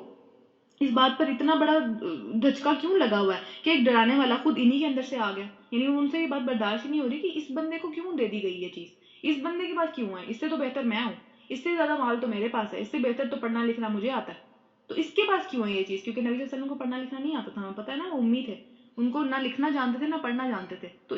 کوئی بندہ یہ بات ان کے اوپر جو الزامات لگاتے تھے لوگ کہ بھئی اس نے شاید خود لکھ لیا ہے یا اس نے کسی سے سیکھ کے یہ بات لکھ لی ہے، تو وہ باتیں اینڈ ٹائم تک جو ہے وہ غلط ہی ثابت ہوئی، کیونکہ نبی صلی اللہ علیہ وسلم کو آخری وقت تک بھی لکھنا نہیں آتا تھا، نہ پڑھنا آتا تھا، تو ان کو حضرت جبرائیل جو بھی باتیں سکھا کے جاتے تھے، وہ ایون کاتب وحی جو تھے، جو وحی کو لکھتے تھے، وہ بھی کوئی اور لوگ تھے، نبی صلی اللہ علیہ وسلم خود نہیں لکھ سکتے تھے. تو یہاں پہ کیا ہوا کہ ان کے لیے بہت عجیب سی بات ہو گئی کہ اس کے ساتھ ایسا کیوں، کہ وہاں پہ اس معاشرے کے اندر جو ہے وہ خاندانی نظام بہت بڑا سمجھا جاتا تھا، اور نبی صلی اللہ علیہ وسلم کے تو والد بھی نہیں تھے، اور ان کے جو ہے والدہ بھی بہت پہلے فوت ہو چکی ہوئی تھیں، اس کے علاوہ جو دادا تھے یا پھر چچا تھے یا پھر بیوی تھیں، جس طرح حضرت خدیجہ تھی، بہت بڑی ایک نوبل قسم کی خاتون تھی وہ بھی، لیکن یہ سب کے سب لوگ چلے گئے آہستہ آہستہ کرتے کرتے، تو پھر کوئی بھی نہیں بچا، تو اس لیے ان کے لیے یہ بات بہت ہی ایک انہونی بات ہو گئی کہ اس کے پاس کیوں آ گئی یہ چیز. تو کافر کہنے لگے کہ یہ تو کھلا جادوگر ہے اور سخت جھوٹا انسان ہے، ایسا کچھ نہیں ہو سکتا اس کے ساتھ، یعنی اس کو یہ فضل نہیں مل سکتا. تو پھر کیا اس نے سارے کے سارے خداؤں کی جگہ بس ایک ہی خدا بنا ڈالا؟ یہ کیسا ہو سکتا ہے؟ ہمارے اتنے سارے خدا ہیں بھئی، پانی کا ایک خدا ہے، بارش کا ایک خدا ہے، بادلوں کا ایک خدا ہے، تو یہ سارے ملا ملو کے ایک ہی کیسے ہو سکتا ہے؟ پھر یہ تو بڑی عجیب بات ہے. اور سرداران قوم، یعنی کہ جو بڑے تھے، اس لیڈر تھے اس قوم کے اندر، وہ کہتے ہوئے وہاں سے نکل گئے، یعنی انہوں نے جو ہے وہ خود سے تو چلو انہوں نے کفر کیا ہی کیا، لیکن وہ اور لوگوں کو، بہت سارے لوگوں کو اپنے پیچھے لے کر گئے، اور کیا کہا کہ چلو اب ڈٹے رہو اپنے جو الہ ہیں ان کی عبادتوں کے اوپر، یعنی یہ تو ہمیں ان سے دور کرنے کے چکروں میں ہے، تو اس کے خلاف جاؤ اور اپنے جو سارے کے سارے الہ ہیں ان کے اوپر ڈٹے رہو. اور پھر یہ بات تو کسی اور ہی غرض سے کہی جا رہی ہے، یعنی یہ چاہتا ہے کہ شاید ہم اس کو جو ہے وہ حکومت دے دیں، اس لیے ہم سے ایسی باتیں کر رہے ہیں، آگے نعوذ باللہ نبی صلی اللہ علیہ وسلم کے بارے میں باتیں کر رہے ہیں. تو یہ بات ہم نے زمانہ قریب کی کسی بھی انسان سے نہیں سنی، یعنی ہمارے، کیونکہ ظاہر ان کے پاس کوئی نبی آیا ہی نہیں تھا اتنے عرصے سے، تو انہوں نے کہا کہ ہمارے کسی بھی باپ دادا نے کبھی ایسی کوئی بات نہیں سنی کہ ایک ہی خدا ہے، تو پھر یہ کیسے ہو سکتا ہے کہ ایک ہی خدا ہو؟ تو یہ کچھ بھی نہیں مگر ایک من گھڑت بات ہے. کیا ہمارے درمیان بس ایک یہی شخص رہ گیا تھا جس کے اوپر اللہ تعالیٰ کا ذکر نازل کیا جاتا؟ یعنی اس میں تو کوئی بھی خاص بات نہیں ہے، ہم اس سے بہتر ہیں. یعنی ظاہر بات ہے جس میں غرور ہوگا، جس میں جو اپنے آپ کو بہتر سمجھے گا، وہ تو ایسی باتیں کرے گا نا، تو انہوں نے بھی یہ ایسی باتیں کی. تو پھر اصل بات یہ ہے کہ میرا یہ ذکر، یعنی یہ قرآن جس کے اوپر یہ شک کر رہے ہیں، یہ ساری باتیں اس لیے کر رہے ہیں کیونکہ انہوں نے ابھی تک میرے عذاب کا مزہ نہیں چکھا، میرا عذاب دیکھا نہیں ہے نا ابھی. اللہ تعالیٰ یہ بات کرے کہ ابھی تک انہوں نے چونکہ میرا عذاب دیکھا نہیں ہے، جیسے ہی میرے عذاب کو دور سے بھی دیکھ لیں گے نا، فوراً سے ہر بات سچی ماننے کے لیے تیار ہو جائیں گے کہ واقعی صحیح بات تھی، واقعی وہ بات بالکل ٹھیک تھی. کیا یہ تیرا دینے والا، ہر ایک کو دینے والا اور غالب پروردگار کے رحمت کے خزانے ان کے قبضے میں ہیں؟ یعنی یہ سب چیزیں جو کہ اللہ تعالیٰ نے اپنے نبی کے اوپر نازل کی، وہ ان کی مرضی سے تو نہیں آنی تھی نا. یعنی دنیا میں اللہ تعالیٰ کسی کو بھی جو کچھ بھی دیتے ہیں وہ ان کی، ہماری مرضی سے نہیں آتا، وہ اللہ تعالیٰ کی مرضی، اللہ تعالیٰ جس کو چاہے جتنا مرضی دے. اور پھر اس کے بعد کیا یہ آسمان اور زمین اور ان کے درمیان کی ساری چیزوں کے مالک ہیں؟ یعنی اتنی بڑی بڑی باتیں کیسے کرتے ہیں؟ اور پھر اچھا، تو یہ ساری کی ساری اگر ایسا ہے تو پھر یہ رسیاں جو ہیں وہ بلندیوں تک آسمانوں کی طرف ڈالیں اور اوپر جا کے بڑے بن جائیں، بن کے دکھائیں پھر بڑے کہ واقعی ہم بڑے ہیں. تو پھر یہ تو ایک لشکر ہے، ایک بہت چھوٹا لشکر ہے، یعنی مکہ کے لوگوں کی بات ہو رہی ہے کہ تو ایک بہت ہی چھوٹا سا لشکر ہے جو کہ عین اسی جگہ پر شکست کھانے والا ہے، یعنی مکہ کے اندر ہی ان کو شکست ہو گئی. یہ مکی صورت ہے، اور ابھی تک تو لگ بھی نہیں رہا تھا، جو حالات وہاں پہ چل رہے تھے، جس قدر یہ لوگ مسلمانوں کو تنگ کر رہے تھے، لگ بھی نہیں رہا تھا کہ ان کو یہاں پہ شکست ہو سکتی ہے. ایسا ہو ہی نہیں سکتا تھا کیونکہ پورا جو عرب تھا وہ ان کے ساتھ تھا، بہت کم لوگ تھے جو کہ ایمان لے کے آئے ہوئے تھے. لیکن وہاں پہ یہاں پہ اللہ تعالیٰ اس آیت کے اندر یہ بات کریں کہ ایک لشکر ہے جو کہ بہت چھوٹا ہے اور یہ اسی جگہ شکست کھائے گا، یعنی مکہ کے اندر ہی. تو بہرحال بعد میں ایسا ہی ہوا تھا. اور اس کے بعد ان سے پہلے نوح علیہ السلام کی قوم اور عاد علیہ السلام کی اور فرعون اور سمود اور قوم لوط اور ایکا والے بھی جھٹلا چکے ہیں. وہ سب کے سب بھی بہت بڑے بڑے لشکر تھے، اور ان سے تو بہت ہی بڑے لشکر تھے جو کہ اتنی چھوٹی چھوٹی مطلب ہیں. ظاہر بات ہے ان کو وہ شان و شوکت ان کے پاس نہیں تھی مکہ والوں کے پاس، اور آج ہمارے پاس بھی نہیں ہے اس کے اوپر ہم اتنا اتراتے ہیں نا. لیکن ان سے پہلے جو بہت شان و شوکت والے تھے وہ بھی سارے ختم کر دیے گئے. ان میں سے ہر ایک نے رسولوں کو جھٹلایا، اور میرے عذاب کا فیصلہ ان کے اوپر آ کر رہا، ہو کر رہا وہ کام جس کو انہوں نے جھٹلایا. رکو نمبر 2، یہ لوگ بھی بس ایک دھماکے کے منتظر ہیں جس کے بعد کوئی اور دوسرا دھماکے کی ضرورت ہی نہیں پڑے گی، وہ ایک ہی دھماکہ کافی ہوگا. اور یہ کہتے ہیں کہ اے ہمارے رب، یوم الحساب سے پہلے ہی ہمارا حصہ ہمیں جلدی سے دے دے، ہمارے اوپر جو عذاب تو نے اس وقت لے کے آنا ہے تو ہم پہ پہلے ہی لے آ. یعنی کتنی بہادری والی بات ہے، پتہ نہیں بے وقوفی کی بات ہے ویسے تو، لیکن اتنی بہادری سے اتنے منہ پھاڑ پھاڑ کے کون اپنے اوپر عذاب مانگتا ہے؟ تو یہ اس طرح کی باتیں کرتے تھے. اے نبی صلی اللہ علیہ وسلم، صبر کرو ان باتوں کے اوپر جو یہ بناتے ہیں. اور ان کے سامنے ہمارے بندے داؤد علیہ السلام کا قصہ بیان کرو جو کہ بڑی قوتوں کا مالک تھا. اللہ تعالیٰ نے اسے بہت ساری چیزیں دی ہوئی تھی. ہمیں پتہ نا کہ داؤد علیہ السلام جو تھے وہ ان کے ہاتھوں میں لوہا نرم ہو جاتا تھا, وہ جیسے چاہتے تھے لوہے کو موڑتے تھے, اور اللہ تعالیٰ نے ان کو ان کے لیے یہ ساری چیزیں, لوہے سے کام کرنا, لوہے کو موڑنا, لوہے سے ڈفرینٹ چیزیں بنانا, یہ ساری کی ساری جو صنعت تھی, پوری ایک انڈسٹری ہے جو لوہے کی, وہ اللہ تعالیٰ نے حضرت داؤد علیہ السلام کو سکھائی تھی. اور اس کے بعد سے پھر آگے چلی ہے جس طرح سے بھی چلی. اور ان کے بیٹے جو حضرت سلیمان علیہ السلام تھے, ان کو اللہ تعالیٰ نے کوپر کی انڈسٹری سکھائی تھی پوری کی پوری. تو ان کے لیے جو ہے وہ پگھلے ہوئے کوپر کا, تانبا کہتے ہیں نا اردو میں, تو اس کا جو ہے وہ دریا بہائے ہوئے تھے, اور اس سے فائدہ اٹھاتے تھے, اس کو جس طرح چاہتے تھے, جو چیز چاہتے تھے وہ بناتے تھے. تو اللہ تعالیٰ نے ہمیں ساری یہ چیزیں سکھائی ہیں شروع میں. اور اس کے بعد کہاں گیا, ہاں, داؤد علیہ السلام کا قصہ بیان کرو جو بہت قوتوں کا مالک تھا. لیکن یہ ساری قوتیں, یہ سارے کے سارے معاملات نے اللہ تعالیٰ سے ان کو غافل نہیں کر دیا تھا. وہ ہر معاملے میں اللہ کی طرف رجوع کرنے والے تھے. ہم نے پہاڑوں کو اس کے ساتھ مسخر کر رکھا تھا, یعنی پہاڑوں سے جو چیزیں نکلتی تھیں, جو بھی سمجھ لیں میٹلز نکلتی تھیں, وہ ان سے فائدہ اٹھاتے تھے, وہ نکالتے تھے اسے, اور اس سے چیزیں بناتے تھے اس کے بعد. اور اس کے بعد صبح شام وہ اس کے ساتھ تسبیح کرتے تھے, پہاڑ بھی تسبیح کرتے تھے, کیونکہ حضرت داؤد علیہ السلام کی آواز بہت خوبصورت تھی. یعنی دنیا میں ان سے زیادہ خوبصورت آواز اللہ تعالیٰ نے کسی کو بھی نہیں دی. تو ان کے پاس جو آواز تھی, وہ سارے کے سارے پرندے بھی سمٹ کر آتے تھے, سب اس کے ساتھ جو ہے وہ تسبیح کرتے تھے, زبور پڑھتے تھے وہ داؤد علیہ السلام اپنی زبان میں. تو پھر اس کے بعد تسبیح کرتے تھے پھر سارے کے سارے. ہم نے اس کی سلطنت کو مضبوط کر دیا, اور اس کو حکمت عطا کی تھی, اور فیصلہ کن بات کرنے کی صلاحیت بخشی تھی. یعنی یہ بہت بڑی اللہ تعالیٰ کے لیے, اللہ تعالیٰ کی طرف سے نعمت ہے لوگوں میں, کہ وہ فیصلے تک پہنچ جاتے ہیں, صحیح فیصلہ کر پاتے ہیں لوگ جو ہے. اسی طرح حضرت داؤد علیہ السلام کو بھی یہ قوت اللہ تعالیٰ نے بخشی ہوئی تھی, اپنے سارے نبیوں کو بخشی ہوئی تھی حکمت اور فیصلہ کرنے کی صلاحیت. پھر تمہیں کیا کچھ خبر پہنچی ہے ان مقدمے والوں کی جو کہ دیوار پھلانگ کر اس کے بالا خانے میں گھس آئے تھے. یعنی وہ بادشاہ تھے,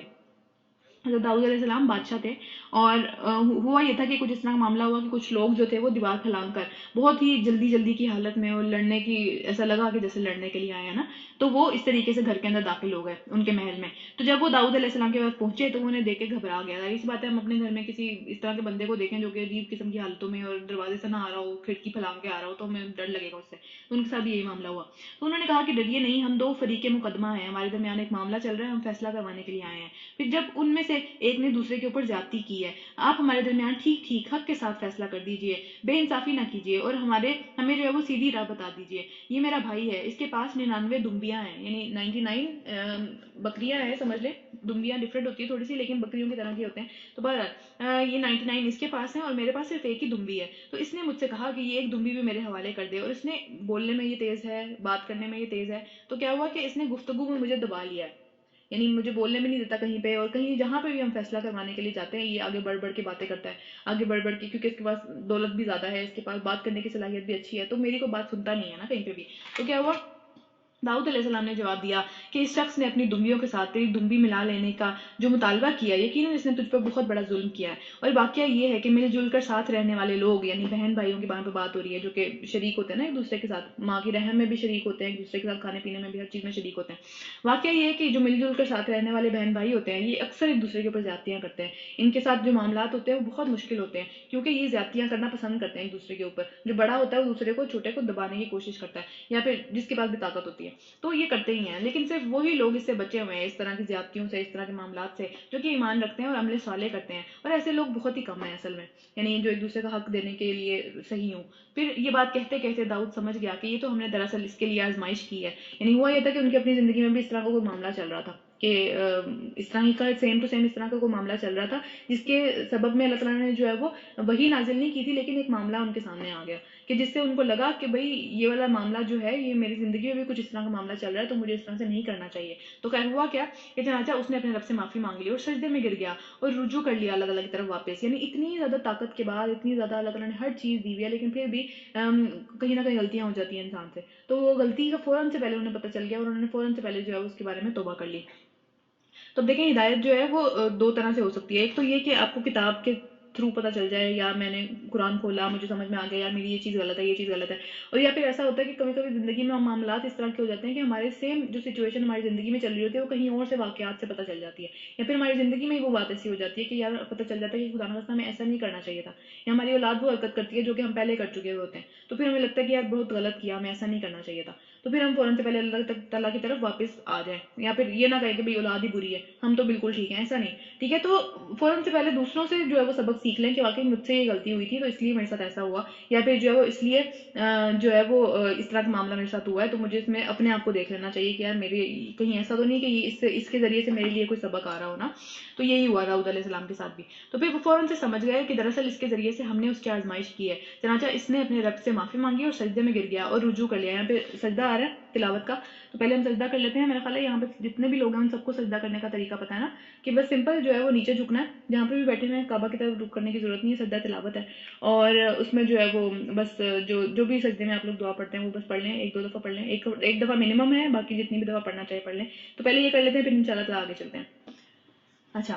چلیں جی آگے چلتے ہیں۔ تب ہم نے اس کا وہ قصور معاف کر دیا اور یقیناً ہمارے ہاں اس کے لیے بہت اونچا مقام ہے اور بہتر انجام ہے۔ ہم نے اس سے کہا کہ داؤد علیہ السلام ہم نے تجھے زمین میں خلیفہ بنایا، بادشاہ بنایا ہوا تھا نا انہیں، تو پھر لہٰذا تو لوگوں کے درمیان انصاف کے ساتھ فیصلہ کرنا اور خواہش نفس کی پیروی نہ کرنا، یعنی فیوریٹزم نہ ہو اس چیز کے اندر۔ اور پھر کیونکہ یہ خواہش نفس اور یہ فیوریٹزم تجھے اللہ کی راہ سے بہت دور لے جائے گا۔ جو لوگ اللہ کی راہ سے بھٹکتے ہیں یقیناً ان کے لیے بہت سخت سزا ہے اور وہ حساب والے دن کو بھول گئے ہوئے ہیں۔ اصل میں مسئلہ یہ ہے کہ حساب والے دن کو بھول گئے ہوئے ہیں، تو دنیا کے اندر ہی جو فیصلے کرتے ہیں، دنیا کے اندر جو معاملات کرتے ہیں وہ صرف اپنی دنیا کے لیے ہی کرتے چلے جاتے ہیں۔ پھر رکو نمبر 3، ہم نے اس آسمان اور زمین کو اور اس دنیا کے جو لوگ ان کے درمیان جو لوگ ان دونوں کے درمیان ہیں فضول پیدا نہیں کیا، یہ تو ان لوگوں کا گمان ہے جنہوں نے کفر کیا، اور ایسے کافروں کے لیے بربادی ہے جہنم کی آگ سے۔ یعنی جو لوگ کہتے ہیں کہ بھئی اللہ تعالیٰ کا کوئی مقصد نہیں ہے دنیا میں کسی بھی چیز کو پیدا کرنے کا، یہ بس ایسے فضول میں دنیا آ گئی ہے، تو اللہ تعالیٰ نے اس کی بات کا یہاں پہ جواب دیا ہے کہ یہ تو ان لوگوں کا گمان ہے جنہوں نے کفر کیا، ان کا خیال ہے، یہ اصل میں ایسی کوئی بات نہیں ہے، اور ایسے کافروں کے لیے بربادی ہے جہنم کی آگ سے، یعنی ان کو جہنم کی آگ کے ذریعے سے برباد کیا جائے گا۔ اللہ تعالیٰ ہم سب کو اس انجام سے بچائے۔ کیا ہم ان لوگوں کو جو ایمان لاتے ہیں اور نیک عمل کرتے ہیں اور دنیا میں جو فساد کرنے والے ہیں ایک جیسا کر دیں گے؟ یعنی دنیا کے اندر تو کبھی بھی انصاف نہیں ملتا، دنیا کے اندر تو کبھی بھی کوششوں کا سبب نہیں ملتا، دنیا کے اندر تو کبھی بھی جو اللہ کے راہ میں کچھ بھی کرنے کی کوشش کر رہا ہے، چاہے سیکھ رہا ہے، چاہے سکھا رہا ہے، چاہے اپنے آپ کو بہتر کرنے کی کوشش کر رہا ہے، تو اس کو کیا ملے گا یہاں پہ؟ کیا اس کے لیے جو ہے وہ انجام ہے یہاں پہ؟ کیا اس کے لیے پھل ہے؟ کیا صلہ ہے اس کا یہاں پہ؟ کچھ بھی نہیں۔ لیکن تو اللہ تعالیٰ یہاں پہ اسی کی بات کریں کہ کیا ان دونوں کو ہم برابر کر دیں گے کہ ہاں بس ٹھیک ہے دنیا میں جو ہو گیا وہ ختم ہو گیا؟ کیا حساب کے لیے کوئی دن نہیں ہے؟ کیا متقیوں کو، یعنی کہ جو بچ بچ کے چلتے ہیں، جو اپنے آپ کو بچا کر رکھتے ہیں، ہم جو ہے وہ گناہ گاروں کے جیسا کر دیں گے؟ دونوں تو ایک ساتھ کھڑے بھی نہیں ہوں گے قیامت والے دن۔ یعنی جو متقی ہیں، جو کہ بچنے والے ہیں، ان کا تو وہ درجہ ہی نہیں ہے کہ وہ ایسے لوگوں کے ساتھ کھڑے ہوں، تو بہت دور لے جا کے ان کے ساتھ جو ہے وہ کھڑے کیے جائیں گے۔ اور جو جیسے لوگ ہیں وہ سارے ایک جیسے ہی آپس میں کھڑے ہوئے ہوں گے، وہ کبھی بھی اس طرح نہیں ہوگا کہ یہ دو لوگ جس طرح دنیا میں اللہ تعالیٰ نے ظاہر ہے دنیا میں تو یہ والی کلاسیفیکیشن نہیں کی ہوئی اللہ تعالیٰ نے، دنیا میں تو سب لوگ اکٹھے ہیں، لیکن وہاں پہ یہ کلاسیفیکیشن ہوگی، دونوں ایک ساتھ نہیں کھڑے ہوں گے، یہ ہر ایک اپنے درجے کے مطابق اپنے اعمال کے مطابق کھڑا ہوا ہوگا وہاں پہ، کیونکہ وہ ایک طرح سے رزلٹ کا دن ہے نا، وہ اس طرح تھوڑی ہے کہ بھئی جس طرح دنیا ہے یہ والا معاملہ نہیں ہے۔ تو اس بات کا جواب یہ ہے کہ جو کہ آخرت کا انکار کرتے ہیں ان کا جواب یہاں پہ آ رہا ہے۔ تو کیا ہم دونوں کو برابر کر دیں؟ یہ تو دنیا میں ایسا نہیں ہوتا، تو پھر آخرت میں جو اللہ تعالیٰ سب سے زیادہ انصاف کرنے والا ہے وہ ایسا کیسے کر دے گا؟ یہ ایک بہت بڑی برکت والی کتاب ہے جو کہ اے نبی صلی اللہ علیہ وسلم ہم نے تمہاری طرف نازل کی ہے تاکہ یہ لوگ اس کی آیات کے اوپر غور کریں اور عقل اور فکر رکھنے والے لوگ اس سے سبق حاصل کریں۔ اس میں سبق ہے، یہ پڑھ پڑھ کے صرف جو ہے وہ الماریوں میں رکھنے والی کتاب نہیں ہے، اس میں سے سبق لینا چاہیے، ہر آیت کے اندر اس کے اندر سے کوئی نہ کوئی سبق ملتا ہے ہمیں۔ تو یہ نہیں ہے کہ اس کو تیزی تیزی سے گزرتے چلے جانا چاہیے، ایون اگر ہم تلاوت بھی کر رہے ہیں تو کوئی ایک آیت پکڑ کے اس میں سے کوئی نہ کوئی سبق بھی لینا چاہیے نا اپنے لیے، یا سوچنا چاہیے کہ یہ میری زندگی کو کیسے بہتر بنا سکتا ہے۔ اچھا اس کے بعد عبداللہ بن زبیر جو ہے وہ فرماتے ہیں کہ قرآن کو تیزی تیزی سے ساتھ نہ پڑھو، جیسے کہ اشعار پڑھے جاتے ہیں، جیسے کہ گانا اگر پڑھا جاتا ہے وہ تیزی تیزی کے ساتھ گزرتا ہے، ٹھیک ہے؟ تو اس طریقے سے اس کو نہ پڑھو، اور نہ ہی اس طرح بکھیر دو جیسے کہ گھٹیا کھجوریں بکھیری جاتی ہیں، یعنی اتنا جو ہے وہ اس کو غور و فکر ہی نہ کرو، بہت زیادہ سمجھو کہ اس کو بے فکری کے ساتھ اس کو جو ہے وہ پڑھتے چلے جاؤ، بلکہ اس کے ایک ایک عجوبے کے اوپر، ایک ایک اس کا جو معجزہ ہے، قرآن کی ایک ایک آیت کے اندر معجزہ ہے، اس کو اوپر غور و فکر کرو، اپنے لیے جو ہے وہ پوائنٹس نکالو اس کے اندر سے کہ بھئی یہ چیز میں یہاں سے اس چیز کو بہتر کر سکتا ہوں۔ اچھا اس کے بعد آگے چلتے ہیں۔ اور داؤد علیہ السلام، ان کے بیٹے کی بات آ گئی، داؤد علیہ السلام کے بیٹے کی۔ اور داؤد علیہ السلام کو ہم نے سلیمان علیہ السلام جیسا بیٹا عطا کیا، بہترین بندے تھے وہ، کثرت سے اپنے رب کو جو وہ یاد کرنے والے تھے اور ان کی طرف رجوع کرنے والے تھے۔ قابل ذکر ہے وہ موقع جبکہ شام کے وقت اس کے سامنے خوب سدھائے ہوئے، خوب ٹرینڈ قسم کے گھوڑے پیش کیے گئے، تو اس نے کہا کہ میں اس مال کی محبت اپنے رب کی وجہ سے اختیار کی ہے، کیونکہ دیکھیں مال کی محبت اختیار کی لیکن اپنے رب کی وجہ سے، کہ اس کو اللہ کے کام میں لگا دیا، ٹھیک ہے، اللہ کے کام میں اس کا اپنی خود بھی ظاہر ہے جو گھوڑے ہیں وہ انسان کے لیے محبوب بنائے گئے ہیں، سواری اچھی سواری، اس وقت تو ظاہر ہے گھوڑے ہی تھے، اب تو زیادہ اور بھی ہو گئے ہیں، لیکن بہرحال سواری انسان کے لیے جو ہے وہ محبوب بنائی گئی ہے، اچھی لگتی ہے۔ مائک آف کر دیں اپنے، ٹھیک ہے، تو سواری اچھی لگتی ہے۔ تو خیر انہوں نے کہا کہ اس کی محبت اپنے رب کی یاد کی وجہ سے میں نے اختیار کی ہے، یہاں تک کہ جب وہ گھوڑے نگاہ سے اوجھل ہو گئے تو اس نے حکم دیا کہ انہیں میرے پاس واپس لے کر آؤ۔ پھر لگا کہ اس کی جو پنڈلیوں اور مطلب ان کی جو ہے وہ ان کو پیار کرنے لگے، گھوڑوں کو بہت پیار سے ان کو ڈیل کیا۔ تو پھر دیکھو کہ سلیمان علیہ السلام کو بھی ہم نے اس چیز کے ذریعے سے آزمائش کے اوپر ڈالا، یعنی کس چیز کے ذریعے سے آزمائش پہ ڈالا آگے آ رہی ہے، اور وہ کیا تھی کہ اس نے اس کی کرسی کے اوپر ایک جسم لا کر رکھ دیا جو کہ پورا نہیں تھا، آدھا جسم تھا۔ تو ہوا یہ تھا کہ سلیمان علیہ السلام نے بیٹے کی دعا کی تھی اپنے رب سے کہ میری اولاد کے اندر سے بھی جو ہے وہ ایک نبی آئے، تو انہوں نے جب اپنے بیٹے کے لیے دعا کی تو ان کی وہ دعا قبول نہیں کی گئی، ظاہر سی بات ہے، ان کو آزمائش میں ڈالا گیا اس دعا کی وجہ سے۔ دیکھیں کتنے بڑے بادشاہ تھے وہ، کتنے ہوائیں ان کے جو ہے وہ اشاروں پہ چلتی تھیں، جنات، ہر چیز ان کے اشاروں پہ چلتی تھی اس دنیا کی، لیکن ان کی یہ دعا نہیں قبول کی گئی۔ تو اس میں کیا قصور ہے ان کا پھر اب؟ ٹھیک ہے، تو اس کے بعد ان کو الٹا آزمائش میں ڈالا گیا اس بات کی وجہ سے۔ کیا آزمائش تھی کہ ایک آدھے جسم کو جو ہے وہ ان کی کرسی کے اوپر لا کر رکھ دیا گیا، یعنی ان کے جو تخت تھا اس کے اوپر وہ رکھ دیا گیا، لیکن وہ پورا جسم بھی نہیں تھا۔ بیٹے کی جو دعا تھی وہ اس طریقے سے قبول کی گئی، تو پھر انہوں نے پھر بھی واپس رجوع کیا، یعنی آزمائشیں تو آتی رہتی ہیں، اس طرح کی باتیں تو آتی رہیں گی زندگی کے اندر، جو جتنا قریب ہے اس کی زندگی اتنی مشکل ہے، کبھی وہ بیماری ہے، کبھی وہ پریشانی ہے، کبھی وہ کچھ ہے، کبھی وہ کچھ بھی ہو سکتا ہے۔ لیکن بہرحال پھر انہوں نے پھر سے واپس اللہ تعالیٰ کی طرف رجوع کیا اور کہا کہ یہ حضرت سلیمان علیہ السلام کی دعا ہے، اور یہ بہت ہی مطلب یہ واحد دعا ہے اس طرح کی، اس کے علاوہ کسی نبی نے ایسی کوئی دعا نہیں مانگی جو یہ والی دعا ہے۔ اور ایون نبی صلی اللہ علیہ وسلم نے بھی اپنے لیے یہ دعا نہیں مانگی تھی، کیونکہ اللہ تعالیٰ کے جو نبی حضرت سلیمان علیہ السلام تھے انہوں نے یہ بات اللہ تعالیٰ سے مانگی تھی کہ یہ صرف میرے لیے ہو، یہ میرے بعد کسی کو نہ ملے۔ تو حضرت نبی صلی اللہ علیہ وسلم نے بھی اپنے لیے یہ دعا نہیں مانگی تھی، اور یہ دعا کون سی ہے کہ اے میرے رب مجھے معاف کر دے اور مجھے وہ بادشاہی عطا کر جو کہ میرے بعد کسی کو نہ ملے، مجھے اس طرح کی حکومت عطا کریں، مجھے اس طرح کی بادشاہی عطا کریں کہ جو کہ میرے بعد کسی کو کبھی نہ ملے، اور بے شک تو ہی اصل میں دینے والا ہے۔ اور پھر یعنی یہ دعا تھی، اور یہ دعا ان کی قبول ہوئی تھی، کیونکہ ان کی جیسی حکومت، ان کی جیسی جو بادشاہت ان کے پاس تھی وہ کسی کے پاس بھی نہیں تھی، جنات کے اوپر، شیاطین کے اوپر، جانوروں کے اوپر، ہواؤں کے اوپر، پرندوں کے اوپر، ہر چیز کے اوپر ان کی حکومت تھی۔ تو پھر یہ والی دعا ان کی قبول کی گئی تھی، اور اس کے بعد کیا ہوا کہ تب ہم نے اس کے لیے ہواؤں کو مسخر کر دیا جو اس کے حکم سے نرمی کے ساتھ چلتی تھی جدھر وہ چاہتا تھا، اور پھر شیاطین کو مسخر کر دیا، ہر طرح کے ممار تھے، وہ ممار کا مطلب ہے کنسٹرکشن ورکرز جو شیاطین کے اندر سے تھے، تو وہ شیاطین سے کام کرواتے تھے، لیکن شیاطین ان کے قابو کے اندر تھے، اور غوطہ خور ڈائیورس تھے، وہ سمندر کے اندر جاتے تھے اور سمندر کے اندر سے جا کے وہ جو چاہتے تھے اس کے لیے نکال کے لے کے آتے تھے، اور پھر دوسرے جو کہ پابند سلاسل تھے، یعنی زنجیروں میں جکڑے ہوئے تھے، جن کا کام ہی صرف یہ تھا کہ زنجیروں میں جکڑے ہوئے، اتنی زیادہ وہ تھے، اور سب کے سب ان کے کنٹرول میں تھے، سب کے سب کو جو ہے وہ بادشاہ تھے وہ سب کے اوپر۔ اور پھر کیا ہوا کہ ہم نے اس سے کہا کہ یہ ہماری بخشش ہے، تجھے اختیار ہے جسے چاہے دے، یعنی اللہ کی راہ میں جس کو چاہے تو دے، تجھے کوئی مسئلہ نہیں، ہم پوچھ گچھ کوئی نہیں، کوئی حساب کتاب نہیں، اور پھر جسے چاہے روک لے، تیری مرضی ہے، تو بادشاہ ہے یہاں کا، اور پھر یقیناً اس کے لیے ہمارے ہاں بہت ایک قریب کا مقام اور بہترین انجام ہے۔ پھر اس کے بعد کوئی مرچار اور ہمارے بندے ایوب کا ذکر کرو، دیکھیں ایک یہ کنٹراسٹ آ رہا ہے، حضرت سلیمان علیہ السلام کو کیا حکومت دی تھی، کیا چیزیں تھیں ان کے پاس، یہ کس طریقے سے ان کی کیا بادشاہی تھی ان کی، اور حضرت ایوب کا ذکر آ رہا ہے، حضرت ایوب جو تھے ان کو اللہ تعالیٰ نے ان سے سب کچھ واپس لے لیا تھا ان کی بیماری کی وجہ سے، ان کا جو صبر ہے وہ بہت مشہور ہے سارے انبیاء کے اندر، کیا ہے وہ پڑھتے ہیں۔ اور پھر ہمارے بندے ایوب علیہ السلام کا ذکر کرو، جبکہ اس نے اپنے رب کو پکارا کہ شیطان نے مجھے بہت تکلیف اور عذاب میں ڈال دیا ہے، یعنی دیکھیں آپ یہاں اس آیت سے ہمیں پتہ چلتا ہے کہ کچھ بیماریاں جو کہ ہو سکتا ہے جسمانی بیماری ہو سکتا ہے نظر آ رہی ہو کہ جسمانی بیماری ہے، لیکن وہ شیطان کی وجہ سے ہوتی ہے، شیطان کے اثر کی وجہ سے ہوتی ہے وہ بیماری، ٹھیک ہے، تو اس آیت سے بھی پتہ چلتا ہے ہمیں یہ۔ اور پھر اس کا حل بھی آگے رقیہ کی وجہ سے، جو پانی ہم نے پہلے کیا بھی تھا نا، یہ شاید لوگوں نے سنا بھی تھا کافی سارے نے، تو وہ یہاں پہ آ رہا ہے، یہ اس والی آیت کے اندر آگے چل کے آئے گا کہ کیا ہوا کہ شیطان نے مجھے بہت زیادہ کسی بڑی مصیبت میں ڈال دیا ہے اور عذاب میں ڈال دیا ہے، تو ہم نے اسے حکم دیا کہ اپنا پاؤں زمین پر مار، اور یہ ہے ٹھنڈا پانی نہانے کے لیے اور پینے کے لیے، یعنی رقیہ والا پانی ہی تھا وہ جس سے انہوں نے پھر اپنا علاج کیا اور اس سے ان کو شفا حاصل ہوئی۔ پھر ہم نے اسے اس کے اہل و عیال سارے واپس کر دیے، اور اتنے ہی اور بھی دیے، یعنی کہ ہوا یہ تھا کہ ان کی بیماری اس طرح کی تھی کہ جسم سے جو ہے وہ جسم میں کیڑے پڑ گئے تھے، جسم میں بہت زیادہ جو ہے وہ دانے ہونے لگے، پھر اس کے بعد پیپ بنی اور پھر اس میں کیڑے پڑنے لگے، تو سب لوگ ان سے دور چلے گئے، سب کے سب ان سے دور چلے گئے تھے، تو پھر وہ سارے کے سارے واپس آ گئے، اور اپنی رحمت کے طور پر اور عقل اور فکر رکھنے والوں کے لیے اس میں بہت بڑی ایک نشانی ہے، یعنی دیکھیں کنٹراسٹ دیکھیں حضرت سلیمان علیہ السلام کا اور حضرت ایوب علیہ السلام کا، ان سے سب کچھ چھین لیا اور ادھر ان سے سب کچھ ان کو دے دیا، لیکن دونوں کا کام کیا تھا کہ وہ پھر بھی اللہ کے آگے جھکے ہوئے تھے، جو مرضی مصیبت آ جائے۔ دیکھیں ہماری دنیا کے اندر بھی سارے یہی معاملات ہے، کسی کے پاس بہت کچھ ہے، کسی کے پاس کچھ بھی نہیں ہے، کسی کے پاس کچھ تو ہے لیکن کچھ نہیں ہے، تو یہ درمیانی سارے معاملات ہیں، لیکن ہر صورت کے اندر جو ہے اللہ کی طرف رجوع واپس. اور پھر ہم نے اس سے کہا کہ تنکوں کا ایک مٹھا لے، یعنی ایک جھاڑو پکڑ کے تو اس سے مار دے اور اپنی قسم کو نہ توڑ. ہوا یہ تھا کہ قسم انہوں نے غصے میں کھا لی تھی، اور انہوں نے کہا تھا کہ بھئی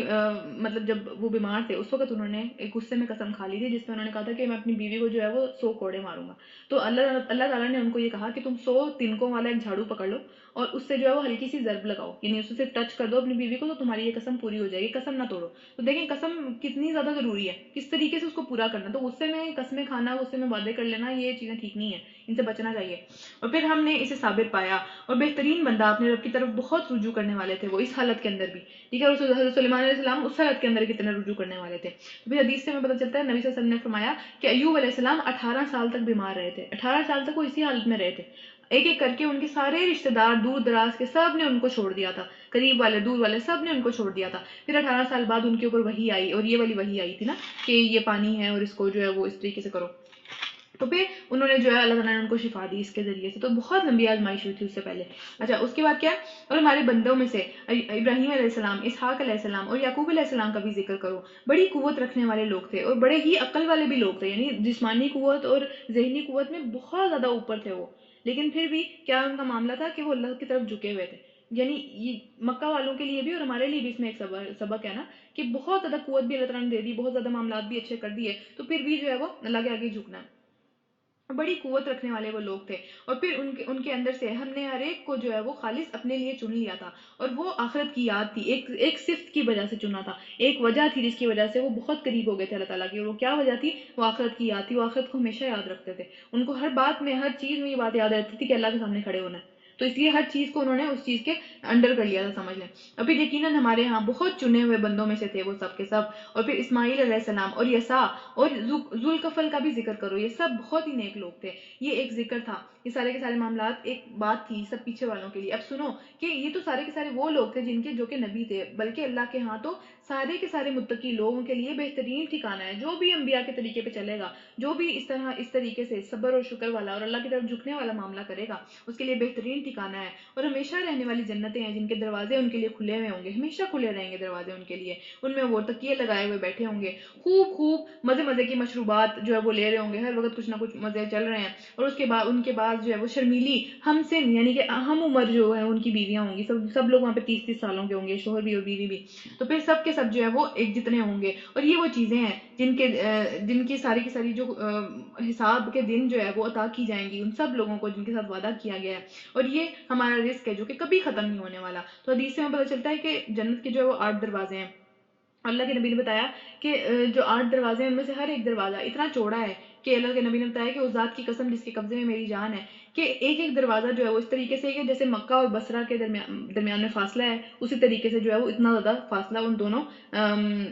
مطلب پارٹ کے درمیان میں ہے. دونوں پارٹ ہوتے ہیں نا، دونوں جو دروازے کا ایک گزرنے کی جگہ ہوتی ہے وہاں پہ. اور پھر جو جنت والے ہوں گے ان سب کو آوازیں لگائی جائیں گی کہ یہ تمہارا دروازہ، اس دروازے سے اندر آؤ. ٹھیک ہے، تو بعض کچھ ایسے خوش نصیب ہوں گے جس سے ہر دروازے سے آواز آ رہی ہوگی، ہر دروازے پہ ان کو ویلکم کرنے والے لوگ کھڑے ہوئے ہوں گے. اللہ تعالیٰ ہم سب کو ان لوگوں میں سے کریں. پھر اس کے بعد کیا ہے، یہ تو ہے متقیوں کا انجام. اور سرکشوں کا اور سرکشوں کے لیے بدترین ٹھکانہ ہے جہنم، جس میں وہ جھلسائے جائیں گے، جس میں وہ جل کر راکھ ہو جائیں گے. یہ بہت ہی بری جگہ ہے، یہ ہے ان کے لیے. بس وہ مزہ چکھیں گے کھولتے ہوئے پانی کا اور پیپ کا، جو ہمارے زخموں میں سے خدا نخواستہ کبھی نکلتی ہے نا، جب زخم خراب ہو جاتا ہے اس میں ریشہ پڑ جاتا ہے، تو اس کی بات ہو رہی ہے کہ وہ ان کو پینے کے لیے دیا جائے گا. اور اس قسم کی دوسری بہت ساری تکلیفیں، یعنی اس سے بھی بڑھ بڑھ کے بہت ساری تکلیفیں. اور جہنم کی طرف اپنے پیروں کو آتے دیکھ کر آپس میں کہیں گے، یعنی اپنے جو لیڈرز ہیں ان کو آتے ہوئے دیکھ کر کہیں گے کہ ایک لشکر تمہارے پاس گھسا چلا آ رہا ہے. کوئی خوش آمدید ان کے لیے نہیں ہے. یعنی دنیا میں تو بڑا کوئی ہماری جو ہے وہ ہماری سمجھ لیں تحریک کو یا ہمارے آئیڈیا کو جوائن کرتا ہے، کہ جیسے اسلام کے خلاف کوئی آئیڈیا ہے، سارے اسلام کے خلاف، سارے آپس میں دوست ہیں. یا اگر کوئی اسلام کا کام کر بھی رہا ہے تو اس کے ساتھ اس کے خلاف کھڑے ہونے میں سارے دوست ہو جائیں گے کہ بھئی نہیں، اس کو یہاں سے نقصان پہنچائیں، اس کو یہاں سے تنگ کریں، اس کو یہاں سے ایسی بات کریں، اس کو اس طرح طریقے سے اذیت دیں. آپس میں ویلکم کرتے ہیں جب کوئی اس طرح کی کوئی مطلب چیز جوائن کرتے ہیں، اس طرح کی کوئی تحریک جوائن کرتے ہیں تو ویلکم کرتے ہیں، تو وہاں پہ بھی وہ کہیں گے کہ آج جو ہے وہ تمہارے لیے کوئی خوش آمدید نہیں ہے وہاں پہ، کیونکہ ظاہر لوگ تو وہی ہیں، لیکن وہاں پہ وہ لڑ رہے ہوں گے اس بات کے اوپر کہ تم نے ہمیں گمراہ کر دیا، تو یہ آگ میں جھلسنے والے ہیں، اور وہ ان کا جواب دیں گے کہ نہیں، بلکہ تم ہی آگ میں جھلسائے جاؤ گے، کوئی جو ویلکم ہے وہ تمہارے لیے نہیں ہے۔ ابھی ہم نے دیکھا نا کہ جنتیوں کے لیے کس طریقے سے ویلکم ہے، ہر دروازے سے ان کے لیے آوازیں آ رہی ہوں گی، اصل ہم سب کو ان میں سے کریں، یہ تو بہت ہی برا انجام ہے۔ اور پھر تم ہی تو یہ انجام ہمارے لیے لے کر آئے ہو، یعنی وہ اپنے جو ہے وہ لیڈر سے کہیں گے تمہاری وجہ سے ہوا یہ، تو کیسی بری جگہ ہے یہ۔ اور پھر وہ کہیں گے کہ اے ہمارے رب، جس نے ہمیں اس انجام کو پہنچانے کا بندوبست کیا، تو دوزخ میں اس کو ڈبل عذاب دے۔ یعنی وہ دنیا میں جو تو آپس میں تو بڑا فخر محسوس کرتے ہیں نا کہ بھئی میں اس تحریک کا ہوں، میری تو یہ جماعت ہے، میں تو اس فلاں بندے کا فالوور ہوں، تو وہاں جا کے وہ اس طریقے سے بات کریں گے کہ اللہ تعالیٰ ان کو ڈبل عذاب دیں، ان کی وجہ سے ایسا ہوا۔ اور پھر آپس میں کہیں گے کہ کیا بات ہے، ہم ان لوگوں کو دنیا میں یہاں پہ نہیں دیکھ رہے، اس جہنم میں نہیں دیکھ رہے جنہیں ہم دنیا میں برا سمجھا کرتے تھے، یعنی جو لوگ اسلام کے قریب تھے، جن کے خلاف ہم اکٹھے ہوئے تھے، جن لوگوں کی برائیاں کرتے کرتے ہم اکٹھے ہوئے تھے، جو لوگ ہمیں برے لگتے تھے دنیا کے اندر، تو وہ لوگ کہاں ہیں آج، ان کا کیا بنا؟ تو پھر ہم تو یوں ہی ان کا مذاق بنا لیا کرتے تھے، یا وہ کہیں نظروں سے اوجھل ہیں؟ بے شک یہ سچی بات ہے، اور بالکل سچی بات ہے، اہل دوزخ میں یہی کچھ جھگڑے ہونے والے ہیں، وہ انہی باتوں پر لڑتے رہیں گے، وہ کبھی بھی جو ہے وہ سکون میں بیٹھیں گے ہی نہیں۔ آپ سوچیں کہ آپ کے گھر میں ہر وقت لڑائی ہو رہی ہو، ہر وقت کوئی نہ کوئی فضول بات چل رہی ہو، بندہ کتنا بے چین ہو جاتا ہے، اور اس کے اوپر پھر آگ کا عذاب ہے، اس کے اوپر پینے کے لیے کچھ نہیں ہے، اس کے اوپر کھانے کے لیے کچھ نہیں ہے، اس کے اوپر ہر وقت جو ہے وہ ایک نیا جسم بنتا ہے، اور پھر دوبارہ سے جو ہے وہی عذاب آنے لگتا ہے، کبھی اینڈ ہی نہیں ہے اس چیز کا۔ تو پھر کیا کریں گے؟ کتنا مشکل ہے یہ جگہ، اور کتنی مشکل ہے یہ ٹھکانہ۔ اللہ تعالیٰ ہم سب کو اس سے بچا کے رکھے۔